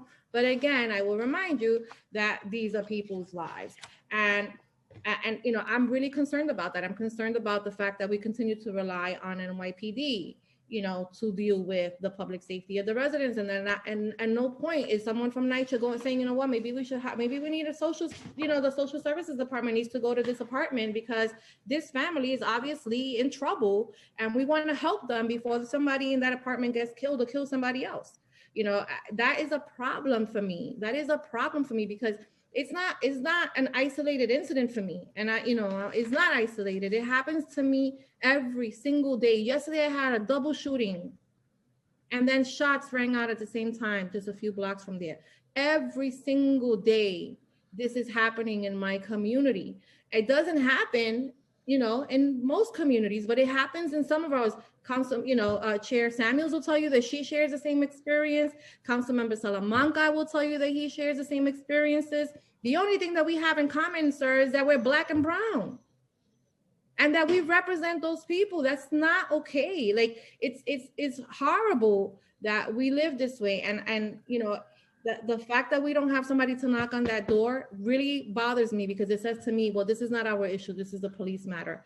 And quite frankly, I know that the police has a role to play in these situations, but not all of the time. We should not be using the police department in that way, because we could really solve a lot of these problems before they get to that point. So I just really want to bring that up. And then maybe if you could just answer, because I know I'm sure my colleagues have a lot of questions and I've taken up way too much of of the time today, but the issue with the repairs at the buildings that are transitioning, because that issue with that mailbox really has bothered me. So we're responsible till the building changes over. And we've repeated that over and over. That should not, we're not saying let's hold off till it goes red. I don't believe that's not right. We have responsibility to do it till that is changed over to the development team. Now, in the case you described, the development team did come in and address the mailbox issue. So that's on us. We should not have, we can't, and we've repeated this over and over, we can't be sitting here saying, oh, it's going to go rad, I'm not going to do something. And if I find out about it, or Vito finds out about it, we will take action because that's not how we're supposed to operate. After it's closed and the formal transition has taken place, okay, that's different. And even then, there's things we want to do to make sure that the team is following up on certain compliance requirements. Well, I'll let you know that my interactions were not with management, they were with InterGov. I have submitted and I have the emails documenting the many exchanges regarding this specific building and the issue with the mailboxes. And I was being assured, repeatedly by InterGov that we were waiting for a vendor, when in fact no vendor ever came. And the issue was only, addressed once the transition occurred. Immediately after the transition occurred, new mailboxes miraculously appeared. I'm excited for those residents, but it really hurts me to a core to know that in the midst of one of the most trying times in people's lives, that the most vulnerable people didn't even have access to mail that could have potentially had, documentation that they needed to maintain, their SNAP benefits, their Medicaid, things that they needed in the middle of this pandemic. And that fact that was not taken seriously enough, I think needs to be looked at. And so I wanted to Sure. bring that to your attention. Thank you. Thank you. I appreciate it. Thank you, Madam Chair, for the time. Chair, can I please ask that someone unmute Anika for us? She just wants to give an update on an earlier question. Great, thank you, Vito. So Thanks. Chair Embry-Samuels, I just wanted to follow up on your question about the paid sick leave and expanded family leave. So I want to let you know that NYCHA spent $6.8 million on paid sick leave or expanded family and medical leave for specified reasons related to COVID-19. And the number of employees that were impacted is 2,147. Also wanted to note for you that during the coronavirus pandemic, we also hired temporary frontline staff in the form of seasonal workers and per diem workers to supplement our caretakers at the properties, and that cost us $12.3 million. Thank you. So is that part of the eligible operating costs? Excuse me? Is that part of the eligible operating costs when I asked a question related to the money that came from the CARES Act? No, we did not spend CARES Act funding on that. I maintain that we spent the $120 million on the utilities that helped us to supplement all the coronavirus responses. At the time that the funds were given to us, we were told that they had to be spent by December 31st, 2020, or else they would have to be remitted to Treasury. So there was a big push at the time to spend down all of the funds as quickly as we could on operating expenses so that we could free up our normal operating dollars to just respond to coronavirus costs as they come in. But that would have been an eligible expense if you didn't have Correct. time constraints. Correct. All right. Correct. Thank you. We'll now take questions from Majority Leader Cumbo. Time starts now. Thank you. Thank you, Chair Ampry Samuel, for holding this hearing. And I thank all of NYCHA for being on this call at this time. I want to piggyback on what Councilmember Salamanca was discussing in terms of the capital improvements. So myself, I'm also equally concerned about, as a council member who's term limited, and I have 9 months to go, it's been very difficult for us to gain an understanding. And to the commissioner, we've spoken about this in terms of really prioritizing the projects that council members have put forward, particularly those that are leaving, because once we leave, there's going to be new members who are not going to understand the pain and agony and the fight that we've been involved in to get these projects funded and to have some level of support for them. Essentially, Councilmember Salamanca asked, where is that money? I too would like to know, where is that money that we've allocated? How is it being treated? How is the money rolling over? How is it? And I know that they said that there was work had stopped during the pandemic, but a lot of the work that you described was in design. And so even during a pandemic, I'm confused as how in the in design phase couldn't still be ushered through the timeline and the pipeline to completion, because in design work, I would imagine, could still take place during a pandemic. Could we talk about that? And could we talk about, I guess, specifically the projects in my district, but also in general? It seems like a lot of these projects that we've allocated maybe 6-7 years ago are still not going to happen. So we can go ahead and get an update from Stephen on this. And here's what I'd like to offer too. I'd like to do a briefing on this so you can see what we're seeing when the money is set aside and the steps that come to us with the funding. We're committed to better project management, there's no doubt, but I also want to make sure that we convey to you what the process is and what we have to do to begin. In some cases, property projects identified wind up costing more, so we need to provide supplemental funds for that.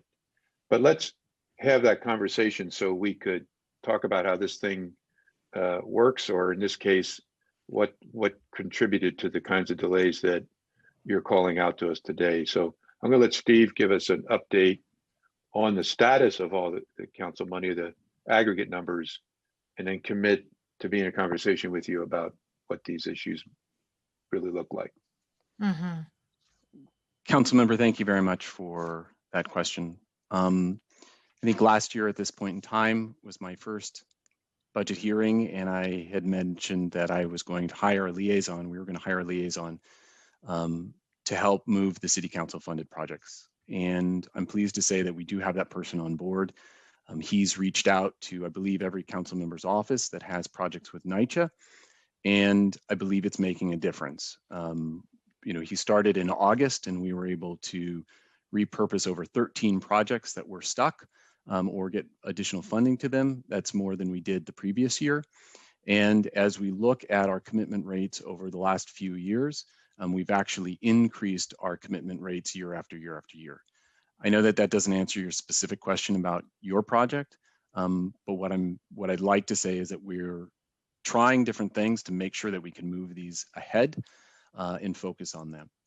The question in regards to the funding moratorium, the funding moratorium actually was broad reaching. It was all city funds that came into capital. And so that meant all projects, if it was in planning, if it was in design, if it was in procurement, budgeting, as well as construction, all of those were put on hold because we could not and cannot pay professionals, architects and engineers, to continue those projects.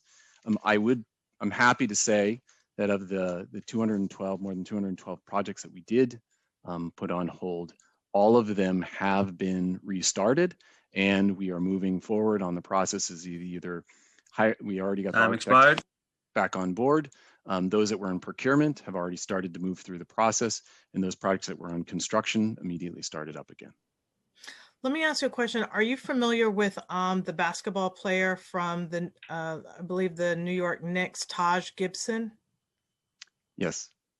So Taj Gibson did a basketball court in my district in Ingersoll, and it seems to have happened in almost record timing. And in fact, not only were they done in record time, it seems they're probably the most beautiful basketball courts I've ever seen in my life anywhere, either in the NBA, professional, wherever. The Barclays Arena, these are really beautiful basketball courts.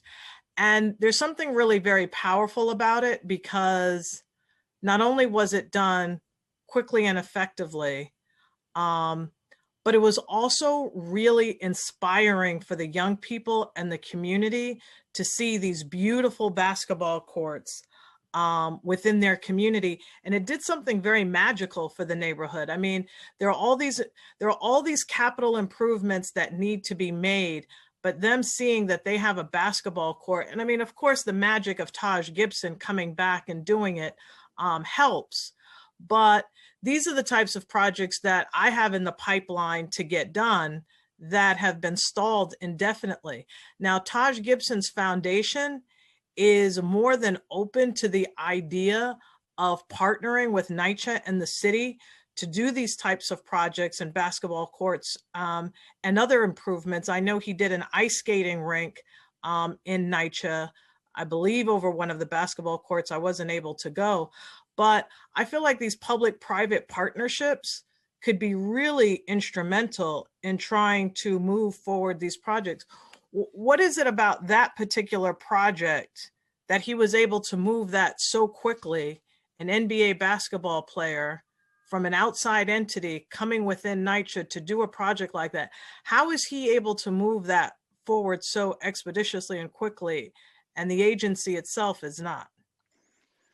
Well, I'm really glad that that happened. We've worked on a couple of different ways of procuring projects with outside individuals, very similar to that. We're doing one with the DA's office on 15 courts where the funding is outside of NYCHA, yet we're doing the project management for it.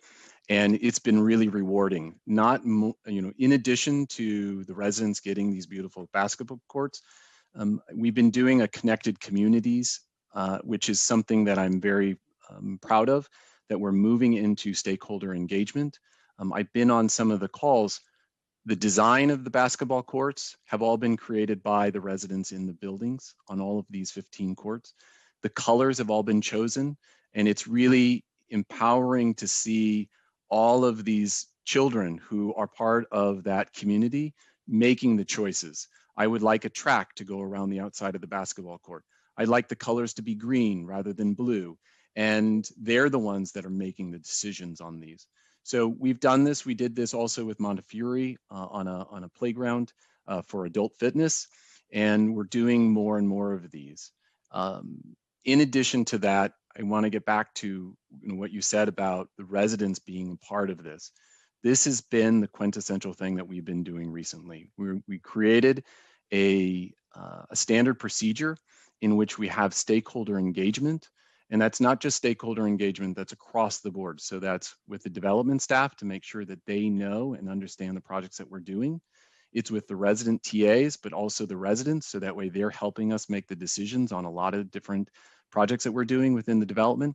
And it's also part of getting council members and other funding individuals to know where their projects are. And that is one of the reasons why we hired the liaison, so that way we could have that interaction. And I think there's more and more opportunities for this, so that way we can move those projects forward. To answer your specific question about the difference between a public-private partnership and just moving projects through, it has a lot to do with the funding. And I know Councilmember Rosenthal and I have talked about this a little bit, and I would like to get, we want to do more, mainly because, I think some of you have heard, when we were doing the City Plus heating plant program, we did a flow chart on the public procurement process.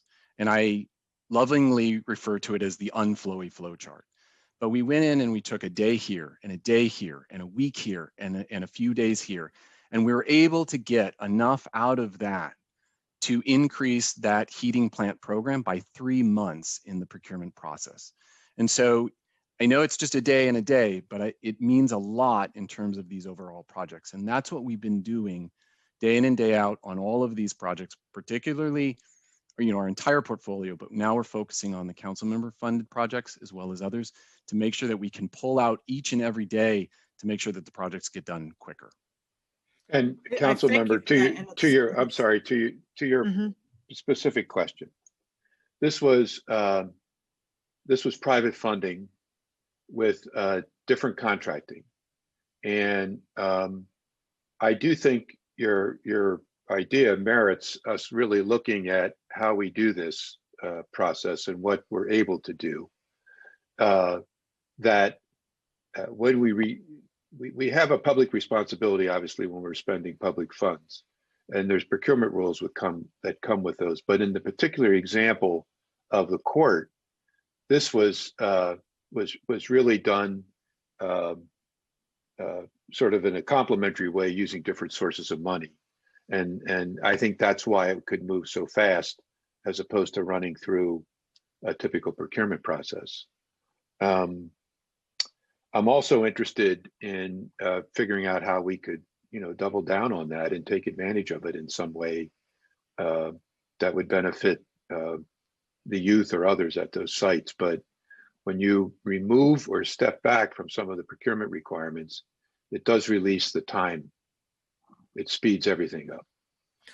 Well, I would just say to that, you have a proven track record and example of it in Taj Gibson. You have a willing participant who wants to do well more of these in terms of the entire city. And you also have someone in Taj Gibson who has the access and the ability and the desire and willingness to partner with other members of the MBA to also leverage their resources to do a similar type of project. So it's a small thing, but it's a huge thing. No, it's gigantic. It inspires the youth, and they see these individuals, and it provides something for them to do during those summer months when crime and other things are up, because their ability to do things have been suppressed by dilapidated playgrounds, dilapidated basketball courts. And then, so the issues that Councilmember Ayala was speaking of are very much tied to the outlets and resources that our young people have. I know when Commissioner Bratton was our commissioner, he spoke often about the broken windows theory. And somehow the broken windows theory got placed upon people in terms of, if you see people congregating, or if you see people loitering or smoking or peeing in public, he associated that with a broken window, when in actuality, it was the broken window we were talking about and not the people. So if you see areas that are unclean, if you see broken windows, if you see garbage, if you see dilapidated playgrounds, those are the things that provide a breeding ground and a space for violence to occur. When they are energized with these beautiful basketball courts and energy and things like that, it really changes the environment and how people see themselves. I mean, and we know it. If you were to walk into my house right now, you'd probably throw your McDonald's bag on the floor and go sit down because there's toys and mess and everywhere. But if it was a pristine apartment, you'd feel funny about even sitting down. So it's that type of energy that we've got to turn around. I really like your example in terms of how this works, because I do think one of the things that's happened to us is when you don't see the investment, when you don't see the new thing, or you don't see even something that's in good repair, you begin to wonder about where you are and who you are. Mm-hmm. That environment has an impact on you. And I think that we could, I'd love to sit down or take some time, because to the extent that we have playgrounds or playground equipment or basketball courts that we could make this investment bigger with the help of folks like the NBA players, we could figure out how to do that, I think. And Well, I would definitely and like to work with you on that. I would love to, because one thing I will say is that it is painful often to see how we have thought about some of this, or at least the steps that have been laid out for us that we have to follow on certain spending. I'm not saying these came from a bad place. They came from a place of trying to balance how government should work. But if somebody could do this at our properties to a larger scale in a targeted way, why can't we support that? In other words, why can't we provide the staffing that's already budgeted and we don't have to procure anything? You know, Right. we could do, or we have a designer that's already under contract that could work with the folks that want to make the donation and the contribution, and we can design ourselves to their private funding. These are things that would keep us sort of from having to step into any kind of procurement quicksand, use the private money appropriately, the public money appropriately, and get the thing built. There So you go. let's talk about that, because I think there's ways we could put those together in a neat way, and I'd love to explore that with you. And I just want to close with something. Chair Ampry Samuel, you've been too generous with your time. I appreciate it. This is directed towards the finance portion of this, but not. It's a separate, but it's also very important. And this might have been covered before I got on the Zoom.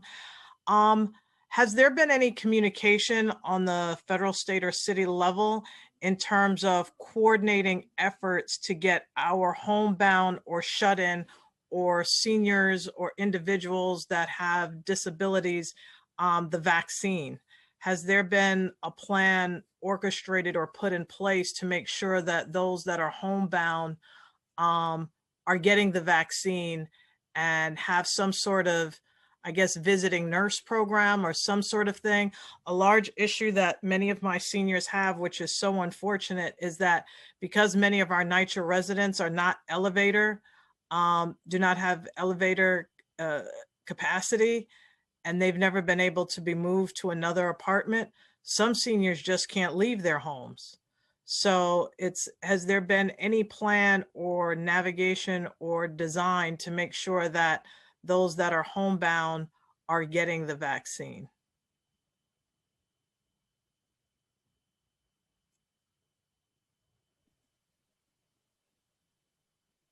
I don't have we are working on this. I know that because it's come up in our discussions with the state, city, and the health department. So it is, we're going to check on it, but I think the answer is we've recognized this as an issue, and we've got to lay out as we begin to roll out more and more vaccine options that this takes care of. Because I agree with you. We're talking to community-based organizations and others about being able to connect to that person. Once we have this, figured out with the city, we could share it with you. But it has come up in the planning discussions. I think if I describe sort of the vaccine process, we had this initial, it's getting more routine and systemized and beginning to fan out to get to these hard to reach folks that you described. And we'll have something, I hope, shortly that could get to your issue in collaboration with the partners. From having these hearings for the last 7 years, I know that mustering up a whole bunch of angry eloquence does not move the needle any faster than sedated, quiet, and calm voice. So I'll just say in my sedated, calm, quiet voice that something as serious as the vaccine process for those that are homebound needs to be something that's at the forefront of this entire administration from the top down. And I mean, from federal down to city. So the fact that it's still in conversation mode versus we're almost done with vaccinating all of our homebound seniors, like that's where we should be, is really bringing up another egregious issue in the part of how we've handled the pandemic. So this particular response is not what I had anticipated in asking the question. I would have assumed at this stage that this would be something that would have been more expeditiously handled. So with the way that this pandemic has hit Black and Brown communities and all the issues that we're talking about in terms of the amount of people that have died during the pandemic, our seniors, that has to be at the forefront of how we handle the pandemic. It would be my advisement, because it's not happening, that after this call, this is put into fast forward motion about how we handle this. So I'll stop there. And I think that from what we've heard today, there are a lot of great things happening at NYCHA, but you all have to figure out a way for that to be felt and communicated and understood by the electeds, but way more importantly by the people that live in NYCHA, because these are great. We've hired a monitor, we've hired a liaison, we've hired a this, but the frustration level is still the same. So we have to figure out how to change what you're saying is happening to people feeling it on the ground. And I'll end there. Thank you so much, Majority Leader. And just so you know, like, your questions were spot on and they needed to be asked and answered. So thank you so much. We've also been joined by Council Member Vanessa Gibson. I do have some follow-up from the Majority Leader's questions. So Steve, you mentioned that there were 13 projects that were moving forward. That is 13 projects out of how many?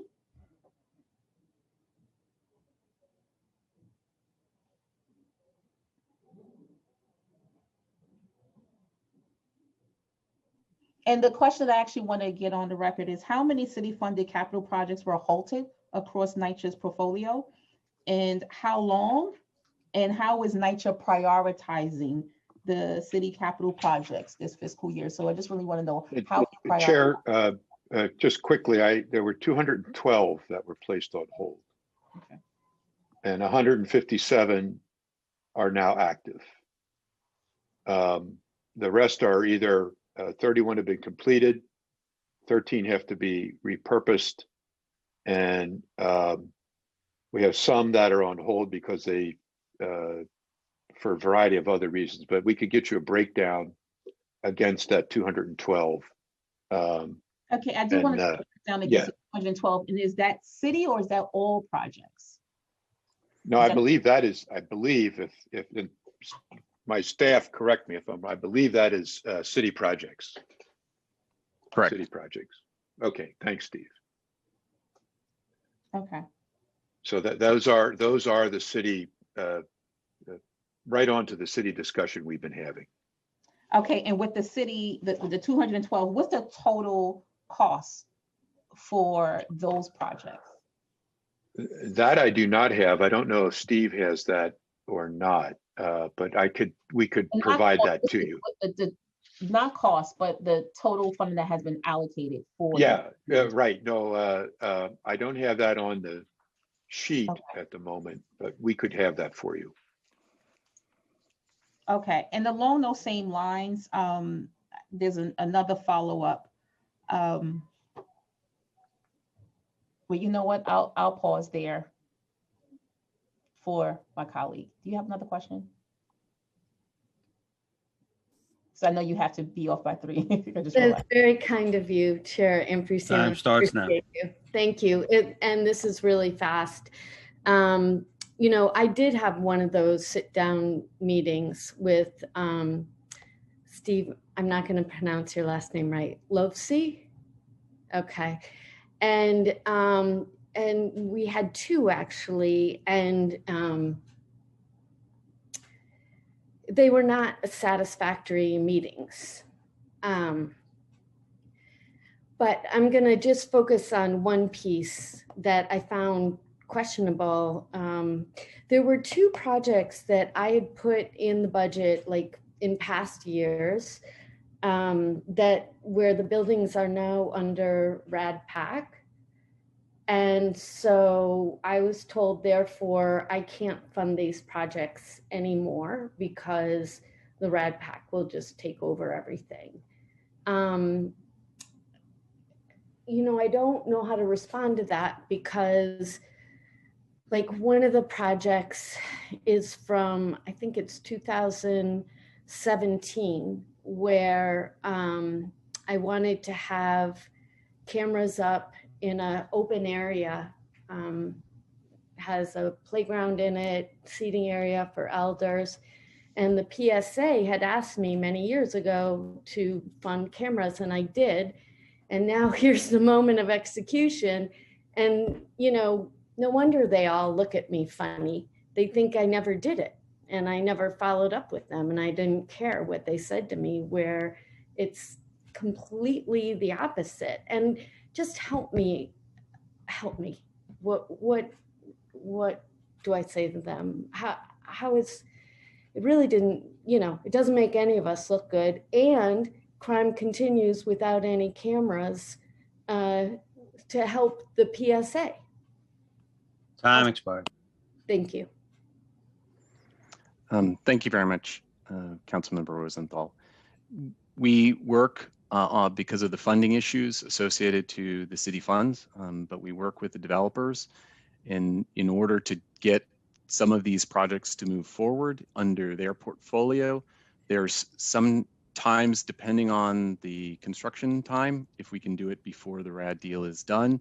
But again, I recognize the frustration, the fact that those developments got a lot more, you know, in terms of the RAD portfolio, they get an opportunity to really get a comprehensive modernization that hopefully provides for the residents, and Yeah, we can work so with our partners to make sure that they get you this know, it's really security. hard for me to hear this answer. Chair Russ, you want to step in here? Well, first of all, I want to understand, these are my questions based on your question. If it went RAD, what difference does it make as to whether we're spending the money pre or post? Under the RAD arrangement, NYCHA still owns the property. We're leasing it to this development entity. So my first question is there something that we can't see related to how this came to us that precluded us from putting this in? And secondly, I don't see why this couldn't be part of any transaction to make sure that the money gets spent, whether, pardon me, whether it's right before closing or right after closing. And to me, it's capital funding. And if I'm the RAD developer and you've put in $500,000 for lighting, we could adjust that deal and say, here's $500,000. Now, if there's some restriction somewhere in the city process, I'd like to find that out. But here's what I could commit to do, council member. I'll take this back to the RAD real estate team and find out if there's something I'm not seeing here, because honestly, it's capital, it's all green, and it should all spend. Appreciate you. Appreciate you very much. No, and if I'm missing something, I'll be glad to come back and tell you what it is I'm missing, because I just don't. I would say, okay, the developer said they were going to put $1 million in. There's 500,000 of city money. Now we'll mix that together, and they can use that 500,000 somewhere else. They could do some other improvement. Maybe it's not as simple as I'm making it, but let me find out why it couldn't. I'll make sure we have a note and we'll circle back. Okay. Sure. Yeah, Chair Russ, you should know that the reason what you just said is helpful is because it's honest. It's an honest response, you know? Yeah, that does seem curious. So I really appreciate you. I'd love you to circle back. Yeah, thank you. And Chair, thank you for letting me slip in there. Appreciate you.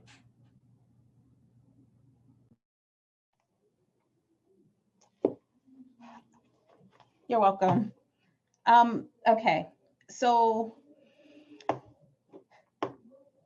I have another series of questions related to last year's, well, related to what we decided on with the mayor and the city council. As part of a budget agreement reached between the mayor and the city council, the fiscal 2021 adopted budget redirects approximately $537 million from the New York Police Department's capital budget to NYCHA to expand broadband and to community centers. These investments were, it was a lot said in the media, and our residents were really looking forward to figuring out how that was going to be applied to the development. So have you had any further conversations and discussions with the administration related to this new allocation of funding? Chair, I do not know where that stands. I don't know if Vito or Anika. Go ahead, Anika. And let me just read a little further, Anika, too. Yeah, go ahead, please. So the fiscal 2021 adopted budget redirected $87 million in capital funds from the NYPD to go to do it, to extend new internet service options to New Yorkers, 200,000 NYCHA residents. And the initiative would extend service to 84 NYCHA developments. And in total, it would be $157 million in invested for broadband expansion. And then there was $22 million in directed capital funding for the renovation of 3 currently vacant community centers in Monroe houses in the Bronx, Sheepshead Bay houses in Brooklyn, and Wagner in Manhattan. And additionally, a 4th NYCHA community center located at Ocean Bay houses in Queens. Thank you, Council Member. I just want to start with your first question about the broadband. The broadband is a citywide project, so it is not being managed by NYCHA, and that funding is not in our budget. I understand that they are running an RFP process, but that's as much as we know about that at this stage. On the city, I think you mentioned the 3 community centers, Monroe, Sheepshead Bay, Wagner. I believe the funding allocated to each at Monroe, it's $5.7 million. Sheepshead Bay, it's $322,000. And at Wagner Houses, it's $15 million.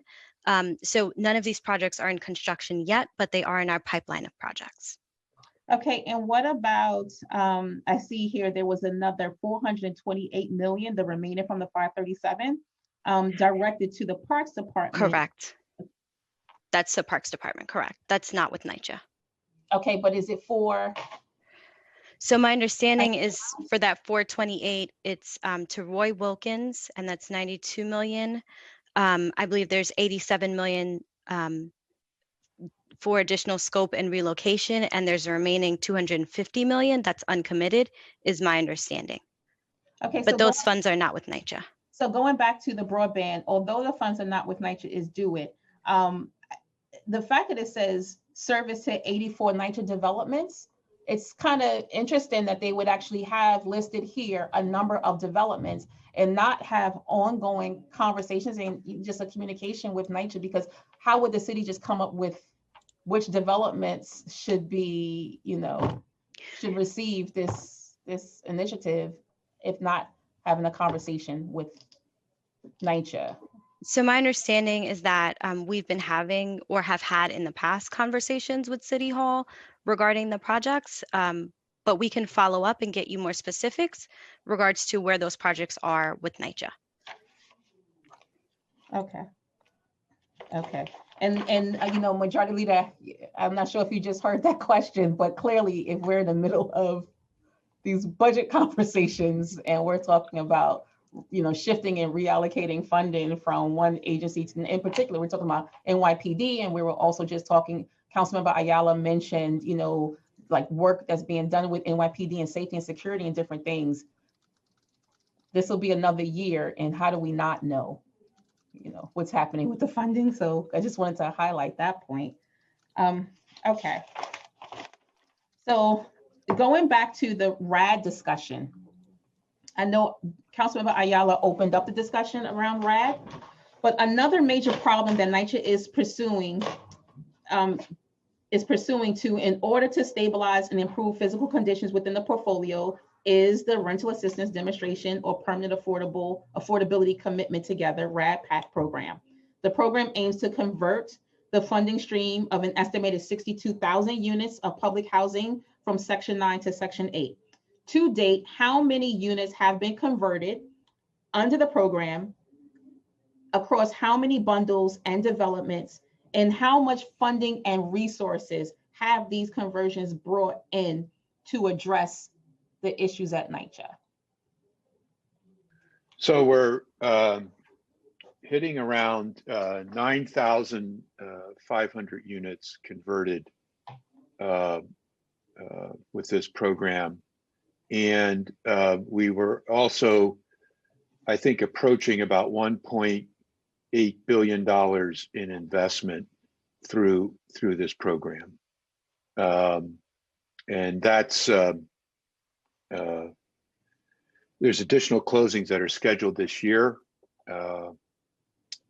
And I can't remember the number, council member, so let me see if I can. We have another bundle, 2 more bundles of units that we want to do this year.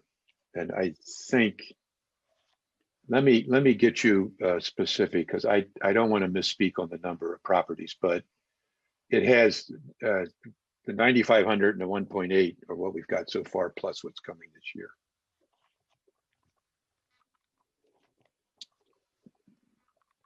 So I'm gonna use this figure, the last figure that we heard. How have the conversions decreased NYCHA's total estimated capital need, which was 31.8 billion before? So if you mentioned the 8 billion in investments, what can you just kind of talk us through, what does that 8 billion in investments actually mean compared to the 31.8 billion in capital repair needs for the portfolio itself? Well, it's 1.8 billion in capital raised for those sites. So it's not 8 billion, it's 1.8. If it, I didn't want to misspeak there, but it's 1.8 billion for 9,500 units. And you know, in thinking about the whole portfolio, we want to keep those 62,000 units. They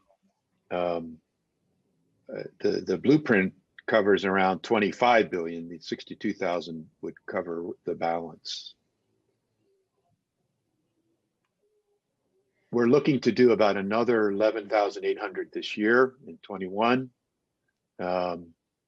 So that'd be another chunk of units and another raise. I don't have the estimated capital raise for that yet, but we could provide that.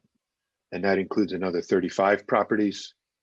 So that's certainly going to take us over 2 billion in capital, but I don't have those numbers yet. And they actually won't be final till we have the closing and know how much financing we've raised against that. But so it will make a dent. You know, we're anticipating those 62,000 will make a dent in it.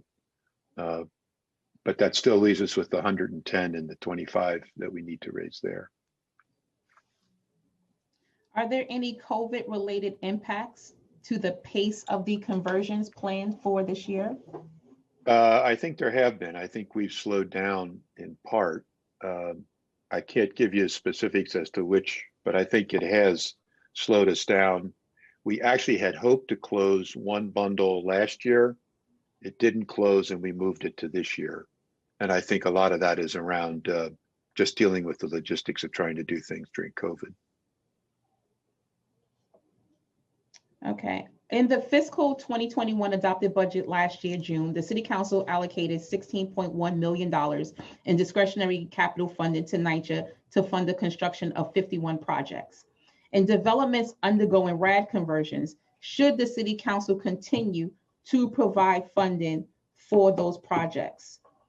And what is the level of coordination between NYCHA and council members in deciding what projects, if any, should be funded at RAD developments?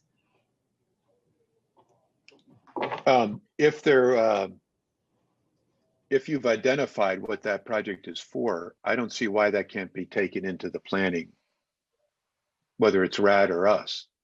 So As the I reason said I asked that question is because the whole point of having the RAD conversions is to be able to get the capital that is needed for the entire development with this new public-private partnership itself. Correct. And so if the City Council with very limited funds are allocating funding to these developments, that's funding that could be allocated to developments that are not going through conversions. We don't know what's actually happening to be able to assist them. And so you would, I was under the impression that with the RAD conversions, that would be, that particular conversion would address all of the capital needs. It should, and I think that's a council decision in a way. I mean, if we can show you that that work is going to get done, then that would free a different choice, for sure. So, I understood council decision if it makes sense to not fund the project, but it would just be good to have that conversation to kind of know what's happening with the projects. Sure. Does NYCHA have any data on the number of evictions to date that have occurred in developments that have been converted through RAD? We do, and I don't have that. It's 65, I think. Sorry. I've heard that number before, so it's the same number? Mm-hmm. Keep in mind that some of the RAD developers have actually forgiven all delinquencies when they've taken over the property and started over with residents. And there were no evictions in 2020. And out of the, that's against the 65 evictions is out of 9,517 households that I mentioned earlier. Okay, so going to the HUD SDNY agreement investments.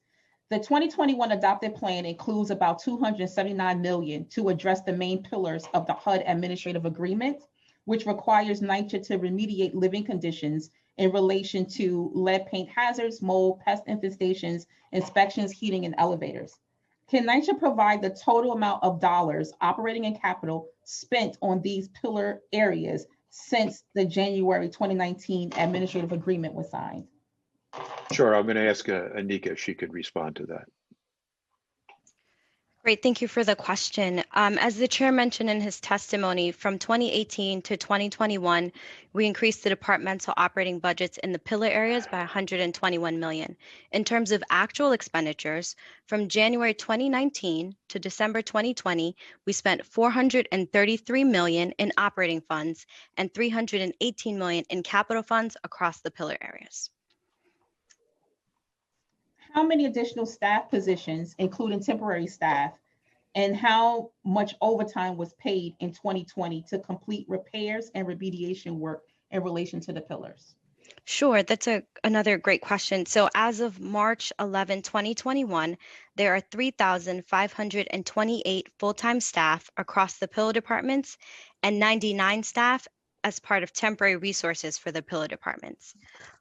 And in terms of your question on overtime, NYCHA has spent $155 million on overtime in 2020.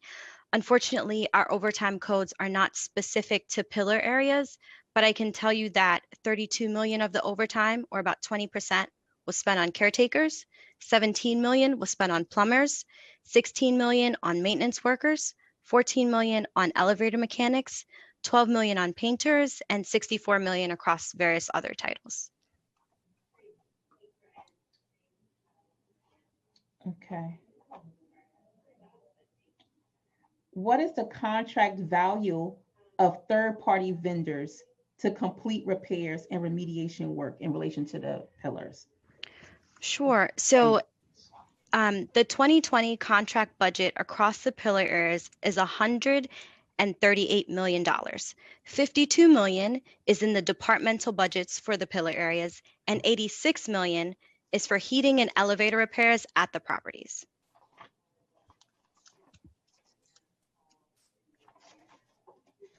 Okay. So I'm looking at the HUD SDNY graph that mentions the funding from 2018 versus the funding for 2021. Sure.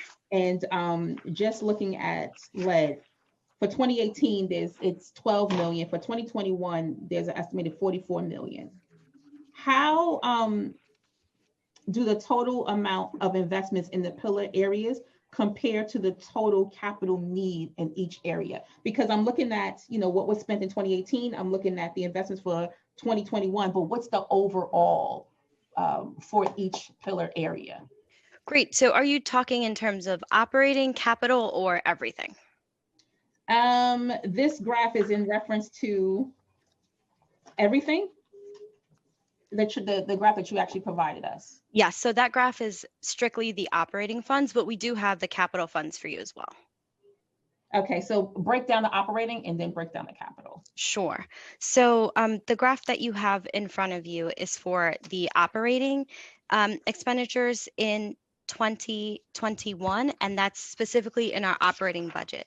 So for lead, there's 44 million, mold, 16 million, pests and waste, 36 million, elevators, 85 million, heat, 74 million, and the other pillar areas, including environmental health and safety, quality assurance, and compliance, that's 21 million. All told, $277 million in operating funds for the pillar departments budgets. In terms of capital, for mold, 33 million, lead, 84 million, pests and waste, 15 million, elevators, 201 million, heat, 628 million, and in the other small areas, compliance, EH&S, and QA, there's no funding. So all told in capital, it's 961 million allocated in 2021 for those areas. When you think about sort of your broader question, I believe, on context, for what it would take for our entire portfolio to treat these areas, we estimate that amount to be around $28.6 billion. So when you think about the $28.6 billion in capital needs and the 961 million that we're allocating for just 1 year, we're barely scratching the surface. Okay. Okay. Moving to Blueprint for a Change. During the summer months of the COVID-19 pandemic in July 2020, NYCHA announced the Blueprint for Change plan, which outlined a set of ideas and strategies to reorganize the authority and secure the capital financing required to stabilize and improve physical conditions at its 300 developments. Can you provide an update on how many residents have been engaged after the release of the plan? And can you provide some clarity on the timing of this announcement and why it was released during the pandemic? So we didn't anticipate the pandemic clearly, but it's our belief that we can't wait. We understand that this is not ideal, and we understand that we've all had to kind of pivot with this. And we decided to go ahead because we're talking around long lead times, even if this set of ideas comes together. We have trust legislation that has to be passed. We have, even if we got that, we still have to negotiate with HUD in terms of the tenant protection vouchers. Even if we got both of those things, we still actually have to do the darn thing. So our feeling is that we had to put something on the table to at least begin a conversation. So since that time, we have met with 193 of the 206 active tenant association presidents. And this has come in a variety of ways, everything from one-on-one to small groups to property-specific sessions. And I hope to meet with the remaining tenant associations 100% in March and April. We've been doing weekly town halls with residents. Since December, there have been 12, and we've touched over 2,000 attendees. We're continuing those, and we started development-specific town halls.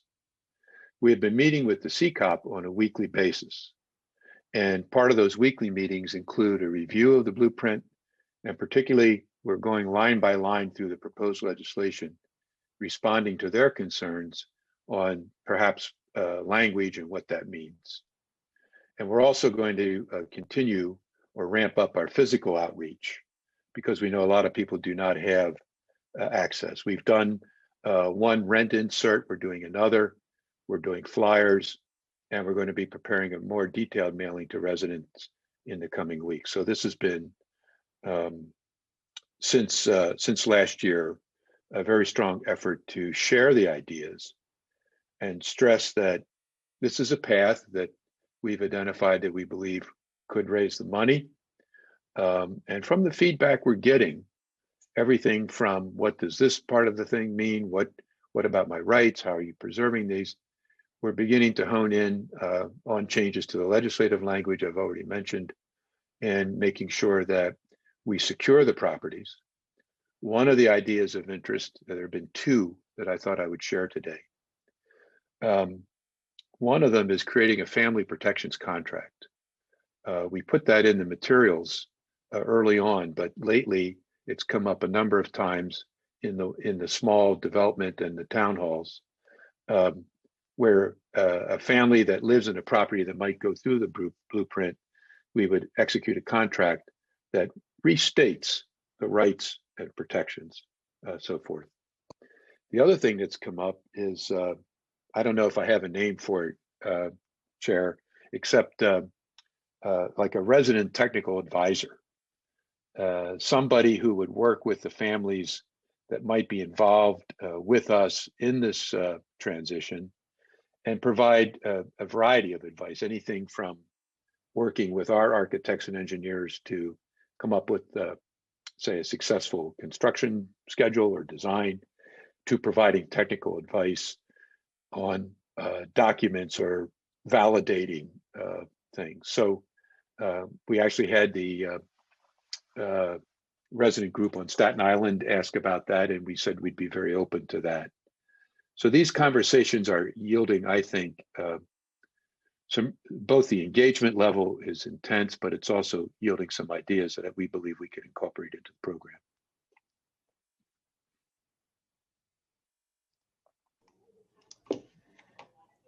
The second key component of the plan relies on the use of tenant protection vouchers, which would require federal action and approval. How likely or how feasible is it that all 110,000 units would be eligible for the vouchers or for HUD's Section 18 disposition program?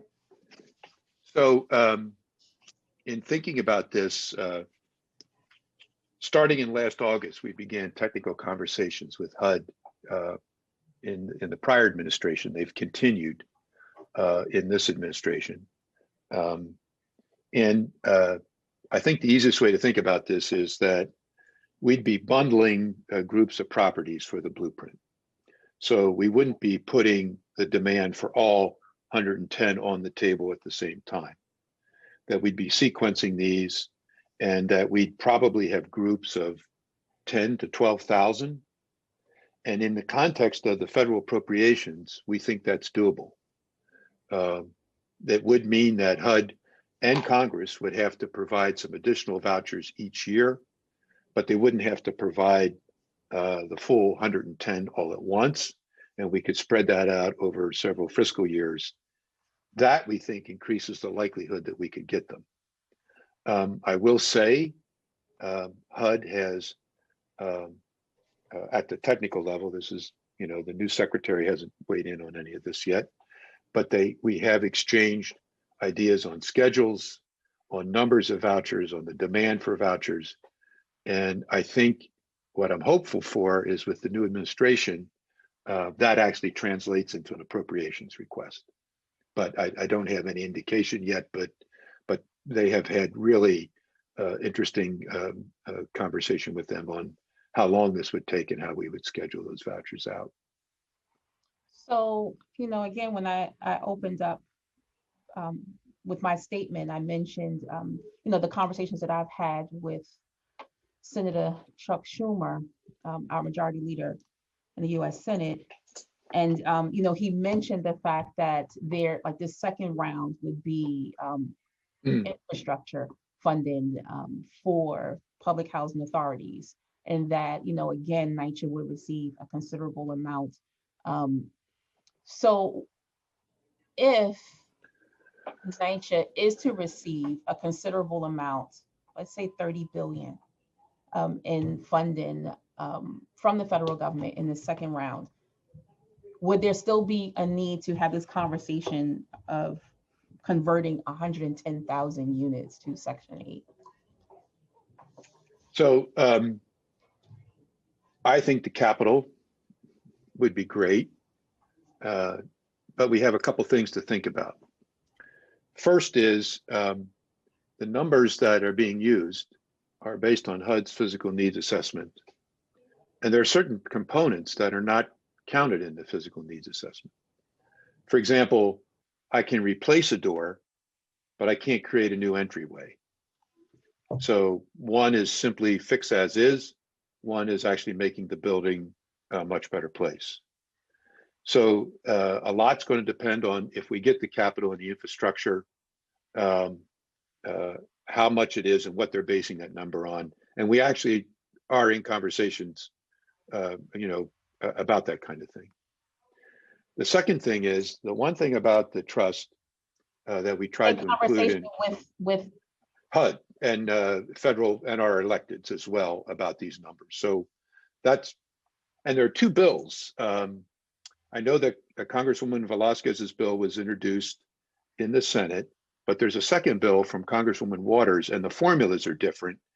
And I can't see into that, but I can tell you that that'll have to be reconciled in some way, and we'll just have to see how that works out. But the second thing is the procurement. We would need the model that's in the trust bill is called best value. And the reason it's called best value is we wanted to try to move away from low bid, and we wanted to try to incorporate into our thinking things like Steve is doing now with design build, but also construct. We wanted a menu of choices. And that relief, I think, would still be needed however we get the money, whether we get it from Washington or we leverage it. And the last piece of this is, while the capital is certainly going an enormous way, the one thing about migrating the program is they pay more. That there's no talk of increasing the operating subsidy formula. There's no talk of changing the formula factors. In fact, Congress hasn't done that for 12 or 15 years. And the only reason I mention that is, if you think about it, then some of the numbers we shared with you in the testimony, that operating subsidy is subject to cuts and prorations routinely. Even today, where we're talking about 97 cents on the dollar, that does not happen on the voucher side. That the money that comes in, that additional subsidy over the long term, does have the potential to put the property in a much better financial footing, with grant funds related to capital, even more so. Now, I'm not saying that's the only reason to make a migration like this, but there are things about it that simply providing the capital doesn't solve for. It solves for a lot, clearly. But the voucher program doesn't get cut the way we've been cut, and it's also it's a more rich form of subsidy for us. You know what would be helpful, just for the residents who are listening? Sure. For you to be able to simplify that a little more. Yeah, When you we have convert the tried. unit- When you convert the unit Yeah. to Section 8, how much rent is charged for that unit? And how much will that new landlord receive for that particular? So in the trust model, we've been using the average income produced in public housing, that's rent, capital share of a unit, and subsidy. That's about $1,250. If we migrate that same unit to a tenant protection voucher that's attached to the apartment, it generates $1,900 in income, $650 per unit per month more. So we actually show the resident that. And in addition, in the trust model, NYCHA, the trust contracts back to NYCHA, so we don't have a private landlord in that model. There's no private entity at all. In fact, it's the two public agencies. So that additional money would come in and be there for the benefit of the trust and help us in the long run. And the rents are the same. 30% of monthly adjusted income in public housing. It's the same in the voucher program. We spend a lot of time talking about this when we do the presentations, and we've done the one-on-one meetings, because residents ask a lot of questions about rent. So we're very clear the rent you're paying now, same formula, and the additional money that comes in, this additional subsidy, that's where we unlock the capital potential. Mhm. Okay, and the reason why I wanted to just highlight that is because that's what we hear all the time. What's the point of converting from Section 9 to Section 8? Why don't government just give that money directly to the Section 9 program so that it can go directly to the PHAs? And so, but it's just not. That's not the formula that currently exists. That's not how they allocate funding. And That's right. Now, and I think there's an appetite there to do some capital grant for nationally for public housing, and we've been supporting that. I mean, we have not. We've worked with the public housing industry. We've sent 2 or 3 letters now indicating the need to do something about the capital backlog. So I don't want to give the impression we're diminishing this. This is really powerful if it happens. But we do think even with the capital funding we'd get, we'd have to do some kind of borrowing to supplement that at some point. okay, all right. And my last set of questions is related to the property-based budgeting. NYCHA recently implemented a bottom-up property-based budgeting approach, which now allows property managers to submit requests for additional supplies, contracts, equipment, and other supplies and materials in the discretionary accounts they manage. Property managers control 20% of the property budgets for day-to-day expenses. The remaining 80% is managed centrally for utilities, payroll, property insurance, and other expenses. Does this property-based budgeting approach apply to all developments, and did all property managers submit budget requests for 2021? And were they approved or not? Well, Chair, we have our CFO here, so I'm going to let her speak to this. Great, thank you. I am happy to report that the answer to all of your questions is yes. So yes, the property-based budgeting approach applies to all of our properties. Yes, all of our property managers submitted their requests for inclusion in the 2021 budget.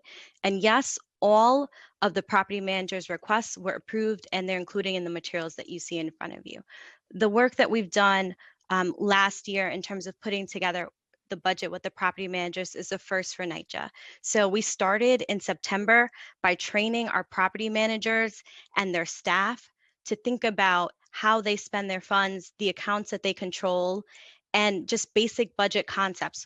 What are revenues? What are expenditures? What are surpluses? We know that our property managers come to this work with varying levels of knowledge with regard to the budget. And so we also had one-on-one sessions with them to go through their specific property budgets and the materials in great detail.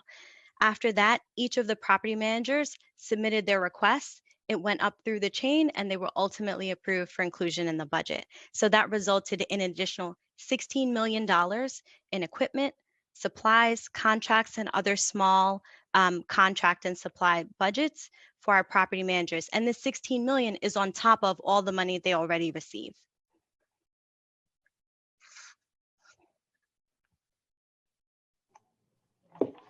Thank you so much. Just for clarification, Anika, you mentioned we're going back to the 120 million with the Sure. Right. Can you explain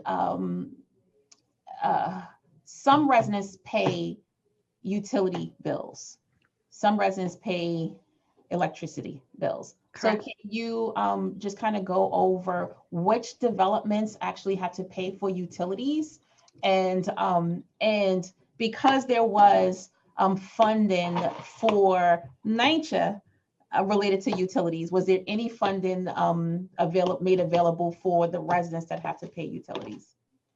So that's a great question. You are correct in saying that some of our residents pay utilities. When they do, they receive a utility allowance, and that utility allowance is published and is updated by NYCHA, generally speaking, on an annual basis. And your utility allowance can be for electricity or gas, and it's done on a monthly basis, so it's taken off from your rent. And it's really based on the number of bedrooms in your unit. So just to give you an example, if you are in a 1-bedroom and you pay electricity, your monthly utility allowance would be $53. If you were paying Con Ed cooking gas, that would be $25. National Grid gas would be $24. And we have that schedule. And of course, as you would imagine, the dollar amounts go up as you have greater numbers of bedrooms. I could recite for you the list of developments that pay their own utilities, but it's a very long list. And I'm happy to provide it to you if you'd like. Just give me an example. Sure. Go to I can.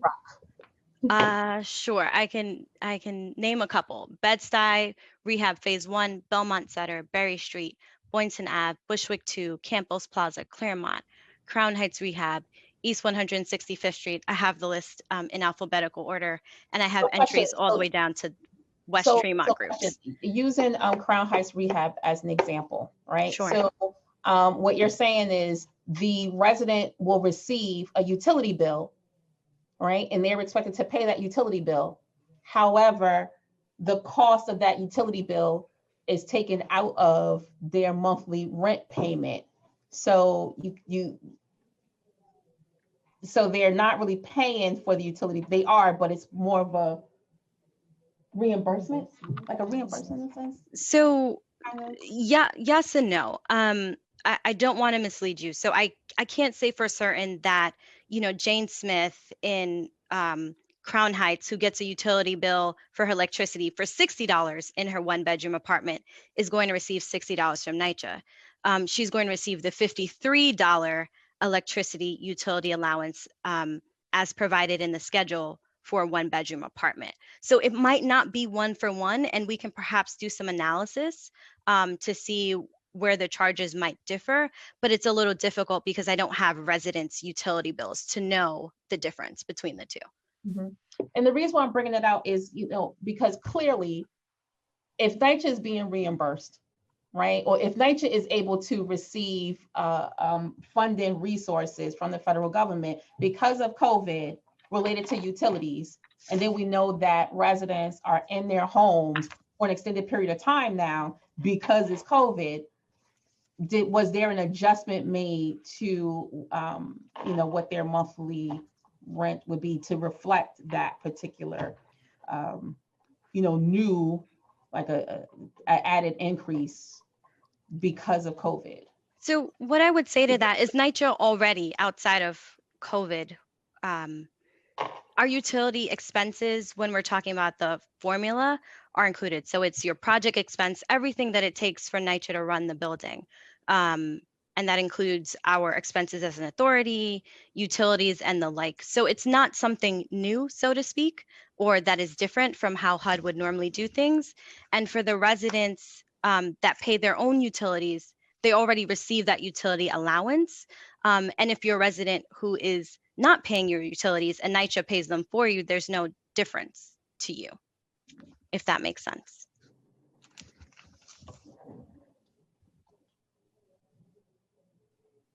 I'm looking at my chief of staff like, does that make sense to us?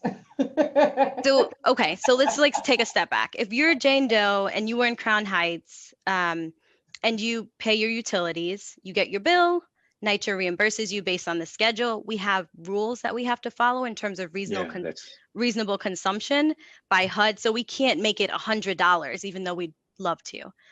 So we are really bound by that to treat all of our residents fairly based on the number of bedrooms. So if you are Jane Doe and your bill is $100 for your 1 bedroom, but Kathy Smith's bill is $150, we can't really make that adjustment. We have to use the reasonable consumption basis that HUD requires of us. So that's how that would work. You would get your $53 utility allowance off of your bill, off of your rent. If you are a NYCHA resident who does not pay your utilities and NYCHA pays them for you, you don't see any change, regardless of if we use CARES Act money to pay our utility bills or if we use our regular federal operating funds to pay the utility bills. There's no difference to you. The lights are still coming on and the bills are still being paid from their perspective. Okay, the reason why I'm still a little confused is because I was talking about COVID specific, related expenses. And again, we know that the expenses increased because of COVID in the units that have to pay. But the formula is the same from pre-COVID time. Yes. So my question is related to that. So to Anika's point, HUD says this is how you calculate a reasonable utility allowance. And that has not changed as part of the formula funding that goes into the subsidy we get. Because when we apply those utility allowances, HUD is measuring that in the subsidy calculation. That's why they're adjusted annually, but they have not been adjusted or we've not received any guidance from HUD on adjusting them for COVID. Correct. But Greg, we could take a proactive look to look at our utility consumption and see what's appropriate. Yeah, I think we'd certainly be permitted to do that. In fact, we have a lot of issues with HUD when they calculate the operating subsidy formula because they're making choices. There's factors, Chair, that they use that apply across the country, then some of them break down when you come to our market. And, we've pointed this out to them to do that, but we'd be glad to take a look at that to see if there's any room for doing something like that. Well, I'm just trying to also figure out, so going back to that 120 million, right? Yeah. Yeah. Utilities. Right, go ahead. Putting that in context to what we're talking about, right? So I'm going to try this, Anika. You come up behind me if I mess it up. So that money came to NYCHA for expenses, but that would not impact the utility allowance that the family gets. It would help us cover a cost. There's no question, but it's not going to come around and impact that individual family with their utility allowance. That's not how it came to us. It really just came to us to cover like an operating cost for protective gear. They're not connected in the way we got the money. Okay, now I was just trying to figure out if they could be connected. I was trying to figure out if there was a way to be able to provide additional subsidy to residents of NYCHA who have to pay utilities. Sure. Who had to pay an increase in the utilities because of their, now being home all day as opposed to right. Yes, night. We can commit to looking at our utility allowance schedule again and making updates. We can commit to that. Okay. All right. So that for me, just want to double check. Yep. So now going back and forth because my phone died, yeah. Oh. Oh. Another question.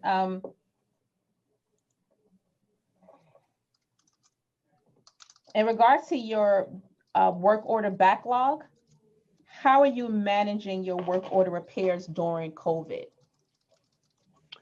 I'm going to ask the general manager to give us a quick COVID work order update.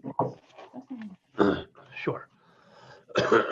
So we never stopped making repairs throughout even the height of the pandemic. We were adjusting as we were getting information from, again, the healthcare experts as to how long we should be in apartments for, but we never stopped addressing immediately hazardous conditions such as water leaks, lead-based paint hazards, or mold conditions. So we always had staff that were responding to that.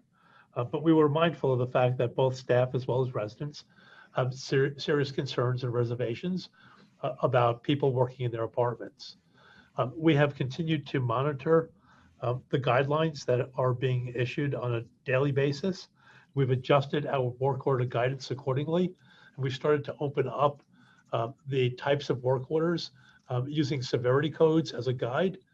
So we're being more inclusive. Are we back to where we were pre-COVID? No, we're not. We're not there yet. Right? But we certainly are working towards that goal. Okay, well, thank you so much. Audrey, I've completed my questions for NYCHA. So thank you. That is it for the questions I have for NYCHA. Clearly we have a lot of follow-up, but thank you so much. And you'll stick around to hear from the residents and the public. Thank you. Thanks very much. We will now turn to testimony from the members of the public. I'd like to remind everyone that we will be calling individuals one by one to testify. Once your name is called, a member of our staff will unmute you and the Sergeant at Arms will set the timer and announce that you may begin. Your testimony will be set to 2 minutes. I would now like to welcome Vernice Tillery to testify, followed by Layman Lee. Time starts now.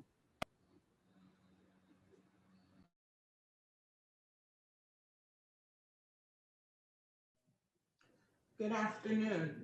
Am I being Yeah. heard? Thank you so much for the opportunity to speak before the esteemed city council members and Chairman Russ. My name is Vernice Tillery, and I am a parent of a 15-year-old in a wheelchair, and we live in Wise Rehab, LLC. And we've lived here for all of his life, 15 years, but this building it's not wheelchair accessible. So that's what my question is. And we live in Manhattan in District 6, Helen Rosenthal's district. So I'd like to speak about the lack of accessibility for my son, and there are other seniors in the building that could benefit from a ramp as well. So Chairman Ross, I see in the final PHA for 2021, no funding for Wise Rehab.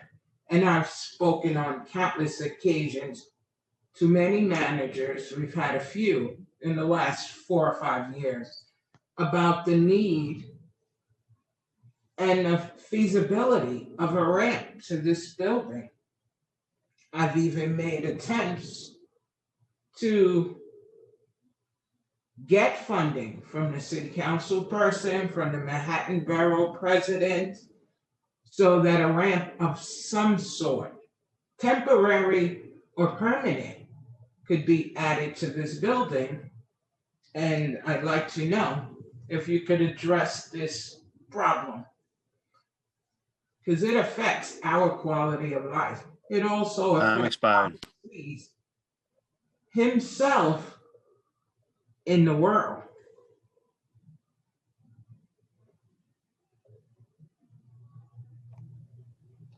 Okay, Ms. Tillery, so what I would like to do as chair of the committee is have a follow-up meeting with you, the leaders in your development, as well as NYCHA and the electeds immediately so we can discuss what's happening. Certainly, I would appreciate that. As long as we make some kind of forward motion, because getting in and out of this building is becoming more and more difficult as he gets older and heavier. So thank you so much for the opportunity. I'm sorry?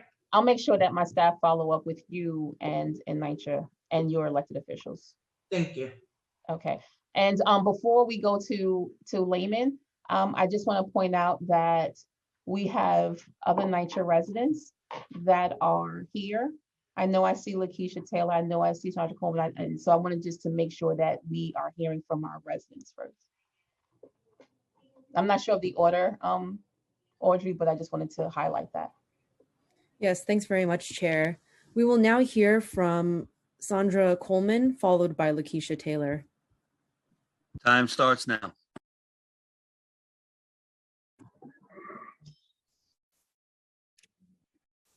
Okay, greetings all. My name is Sandra I. Coleman. I am a current resident of Isaac Houses and a former municipality employee. I supervise payroll for the NYPD. I am also the co-founder of the Homes Isaacs Coalition. The conditions in NYCHA are just horrific. There are massive environmental issues that are making residents sick and are not being remediated. Mold, mildew, infestation, lack of repairs, and crumbling infrastructure must be addressed now. The city's Public Housing Authority has an obligation to preserve our homes and not to pass on their responsibility to privatization schemes. The city, state, and federal government must invest immediately into our homes. Stakeholders of public housing has seen the decline over the years, and it has exacerbated when the white flight took place decades ago. There is a great number of Blacks and Hispanics that call NYCHA home. The disinvestment is systemic. The lack of care is systemic. The patchwork repairs are systemic. The lack of heat and hot water is systemic. The inoperable elevators, especially the newer ones, is systemic. The infestation that residents are subjected to live with is systemic. Our babies being poisoned with lead poisoning is systemic. My friend in Forest Houses has resided in 2 apartments contaminated with lead. There is no accountability nor prosecutions being brought forth. When these type of failures and neglect arises, the cloak of immunity allows this willful neglect to continue. I am asking the City Council to work closely with stakeholders, not just resident council presidents, but also residents like myself, so we can receive relief from our hazardous living situations, as well as hold those accountable for settings that we are living in, which is not our will. This is not a third world country, although our developments appear that we reside in one. NYCHA is slowly killing residents and or has stricken them with chronic upper respiratory conditions. I'm almost criminality has to be held accountable. These circumstances are not new. They are chronic, systemic, and has gone forth administration after administration. I urge that that a commission is formed and find the fault as well as the mismanagement of funding. NYCHA residents of NYCHA deserve rent abatements for the suffering that they have endured over the years. Lastly, abolish qualified immunity. We the people must see better governance and humane living conditions for every public housing tenant. Thank you for hearing my testimony.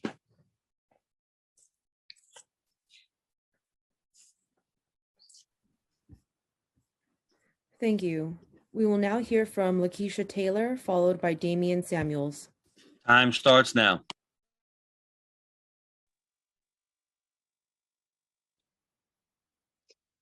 Okay. Hi, my name is Lakeisha Taylor. I am speaking today as a co-founder of the Homes Isaac Coalition.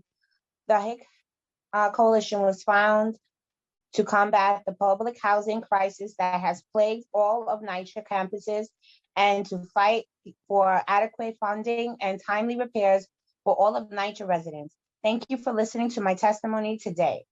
My main point is a cautionary tale to committee members. If the city decides to give money to NYCHA, then NYCHA needs to be a good steward of such funds. NYCHA has not been a good steward in the recent past and present, which is why I am asking, why is NYCHA seeking funding to repair a 6-year-old elevator? NYCHA previously received money from the city government to buy 10 elevators, yet their maintenance schedule is so poor that the disrepair to a 6-year-old elevator is far beyond what should be. As we know, living in NYCHA is not easy. We here at Holmes Towers thought it was going to be is going to get better, get easier 5 years ago when we finally got brand new, out of the box, like Christmas present elevators. Unfortunately, the new elevators have brought more than nothing but the same, just worse. During the 2-year construction, I lost my job because of the consistent outages of the elevators.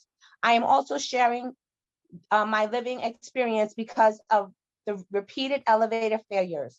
It was torture walking up 25 flights with a toddler and all the belongings that come with having a toddler. 3 years later, the new elevators have not made the situation any better. Sorry, I'm going to have to go on. We barely go a week without one breaking down. Even NYCHA's own repairs report shows how it includes all of the outages that have happened. So they show that our elevators break down 5 times since February. I attached this report so that you can see it within my testimony. My toddler, now 6, thinks that he should stomp his foot to make the elevator go if it pauses for too long. Then let's not forget, we've actually, and let's not even forget if we actually get stuck. The times when the elevator doors have not closed fast enough, or even if the elevators are unleveled on floors. How about when the elevators just skip a floor altogether? The physical disrepair shows the lack of respect NYCHA has for its residents. There is hardly any notifications beforehand when the elevators are being our planned maintenance work to get done. This makes residents late for works or appointments. I would also like to point out the lack of safety in our developments. The doors are constantly broken or constantly and easily broken. There are times that the elevators have been broken for days. The intercom systems don't work. When residents talk to management, I'm sorry, this is a mistake. Ooh.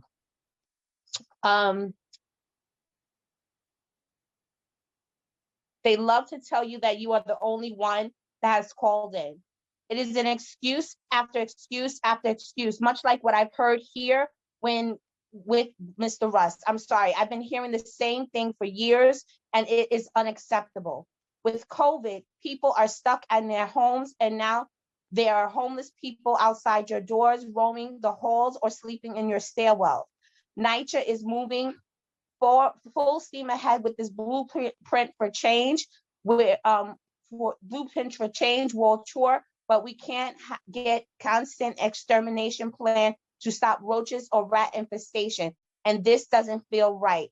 I am personally on my 3rd NYCHA sink and cabinet in 5 years, but the cabinet is already breaking off. I have new tiles that are about to fall. They don't meet the walls. They go all in different directions, and I feel like I'm on a carnival ride. This is they are already popping up, and it's very unsafe. I feel like if I sweep, the crumbs are falling inside. So for someone who's almost disabled, this is unacceptable. NYCHA, now I realize I felt like it was me, but now I realize it is the floor. This is what is going on, and we need to find a better solution. Thank you.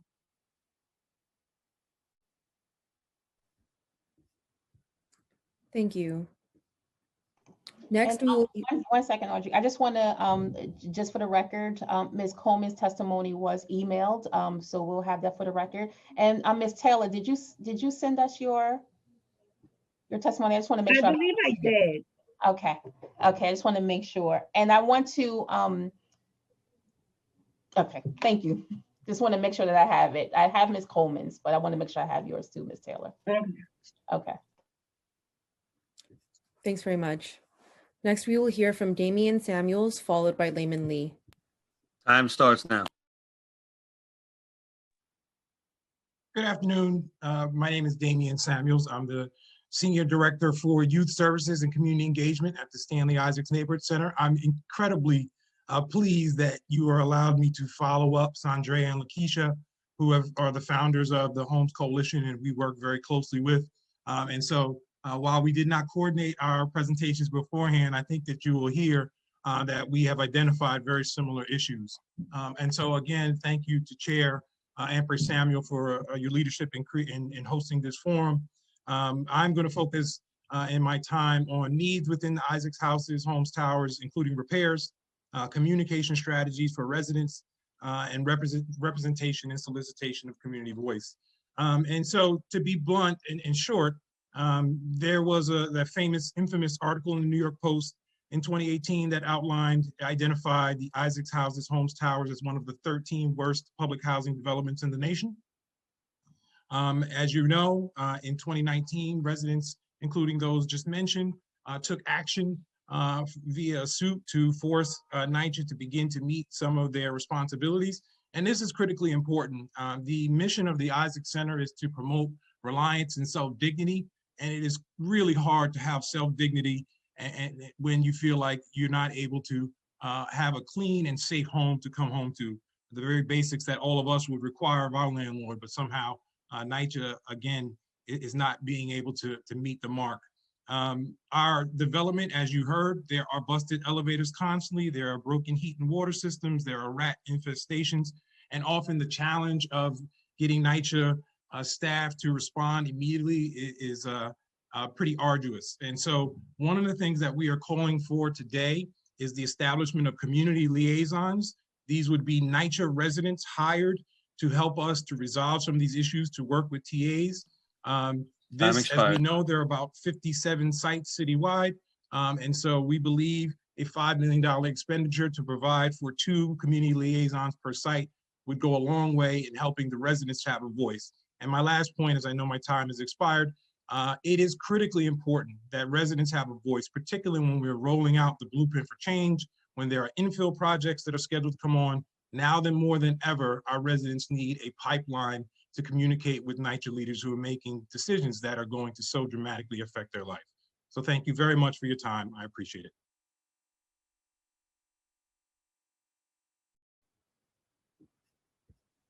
Thank you. Next, we will hear from Layman Lee. Time starts now.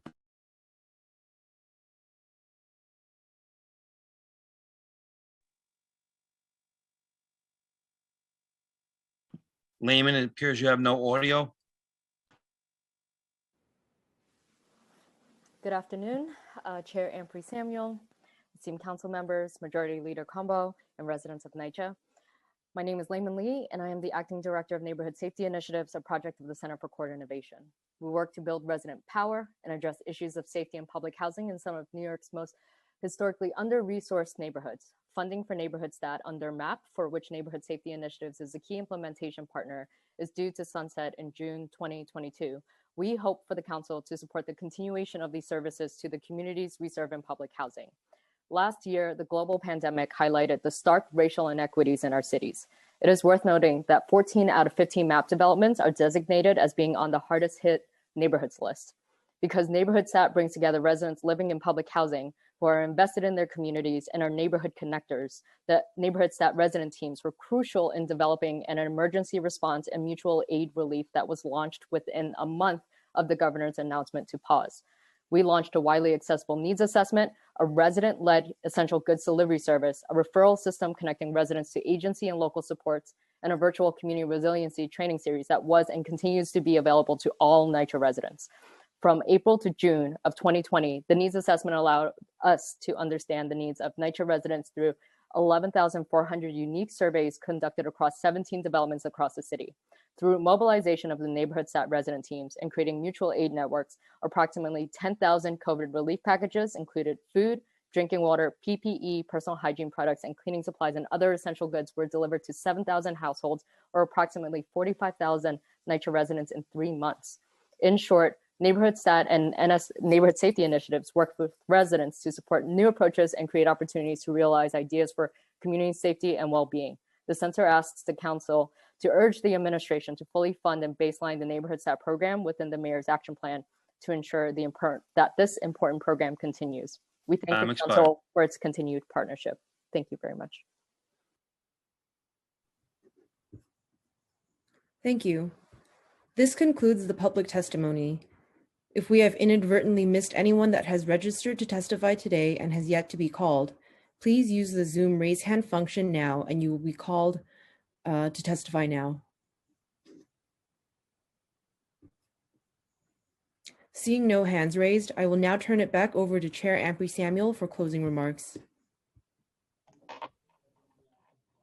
Thank you so much. So I want to first, thank you everyone for your testimony today. Thank you so much to the NYCHA team for coming in and providing us with the information. We clearly know that there's so much that we need to advocate for and demand on behalf of our residents. The striking number, the alarming number of the rent collection drop rate right now is concerning. And we really do have to figure out what do we do moving forward. And so I'm just calling on our city government, our state government, and our federal government to all step in and really work with the residents on figuring out a way to provide the resources that we truly need. But at the same time, making sure that NYCHA, that you're doing what you're supposed to be doing as far as managing the funding that is received and how you prioritize the projects and the funding that you receive.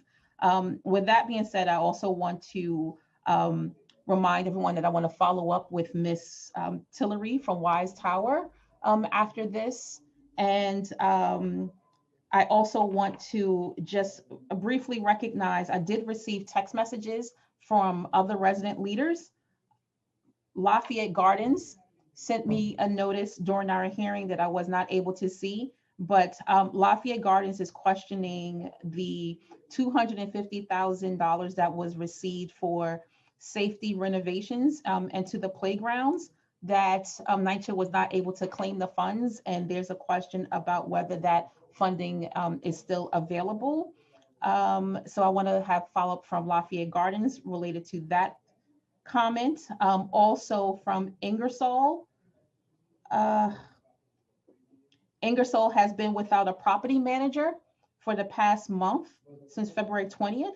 And they have limited NYCHA staff, and repairs continue to be an issue. And I know you mentioned the property management budgets that was sent out. And so if there's a property manager that is not at Ingersoll and a need for more staffing there, I would like to have a follow-up related to what's happening at Ingersoll. And lastly, Atlantic Towers, I received notice from Atlantic Terminal, mirroring the same concerns that Lakeisha Taylor mentioned around the elevators. And the funding needed for elevators and elevator repairs. So Lafayette Gardens, Ingersoll, and Atlantic Terminal. And with that being said, okay, so that will conclude our preliminary budget hearing on public housing for Friday, March 12, 2001. And I thank everyone for being here today. And this hearing is now adjourned. And thank you. Thank you to Sarah from Finance Division.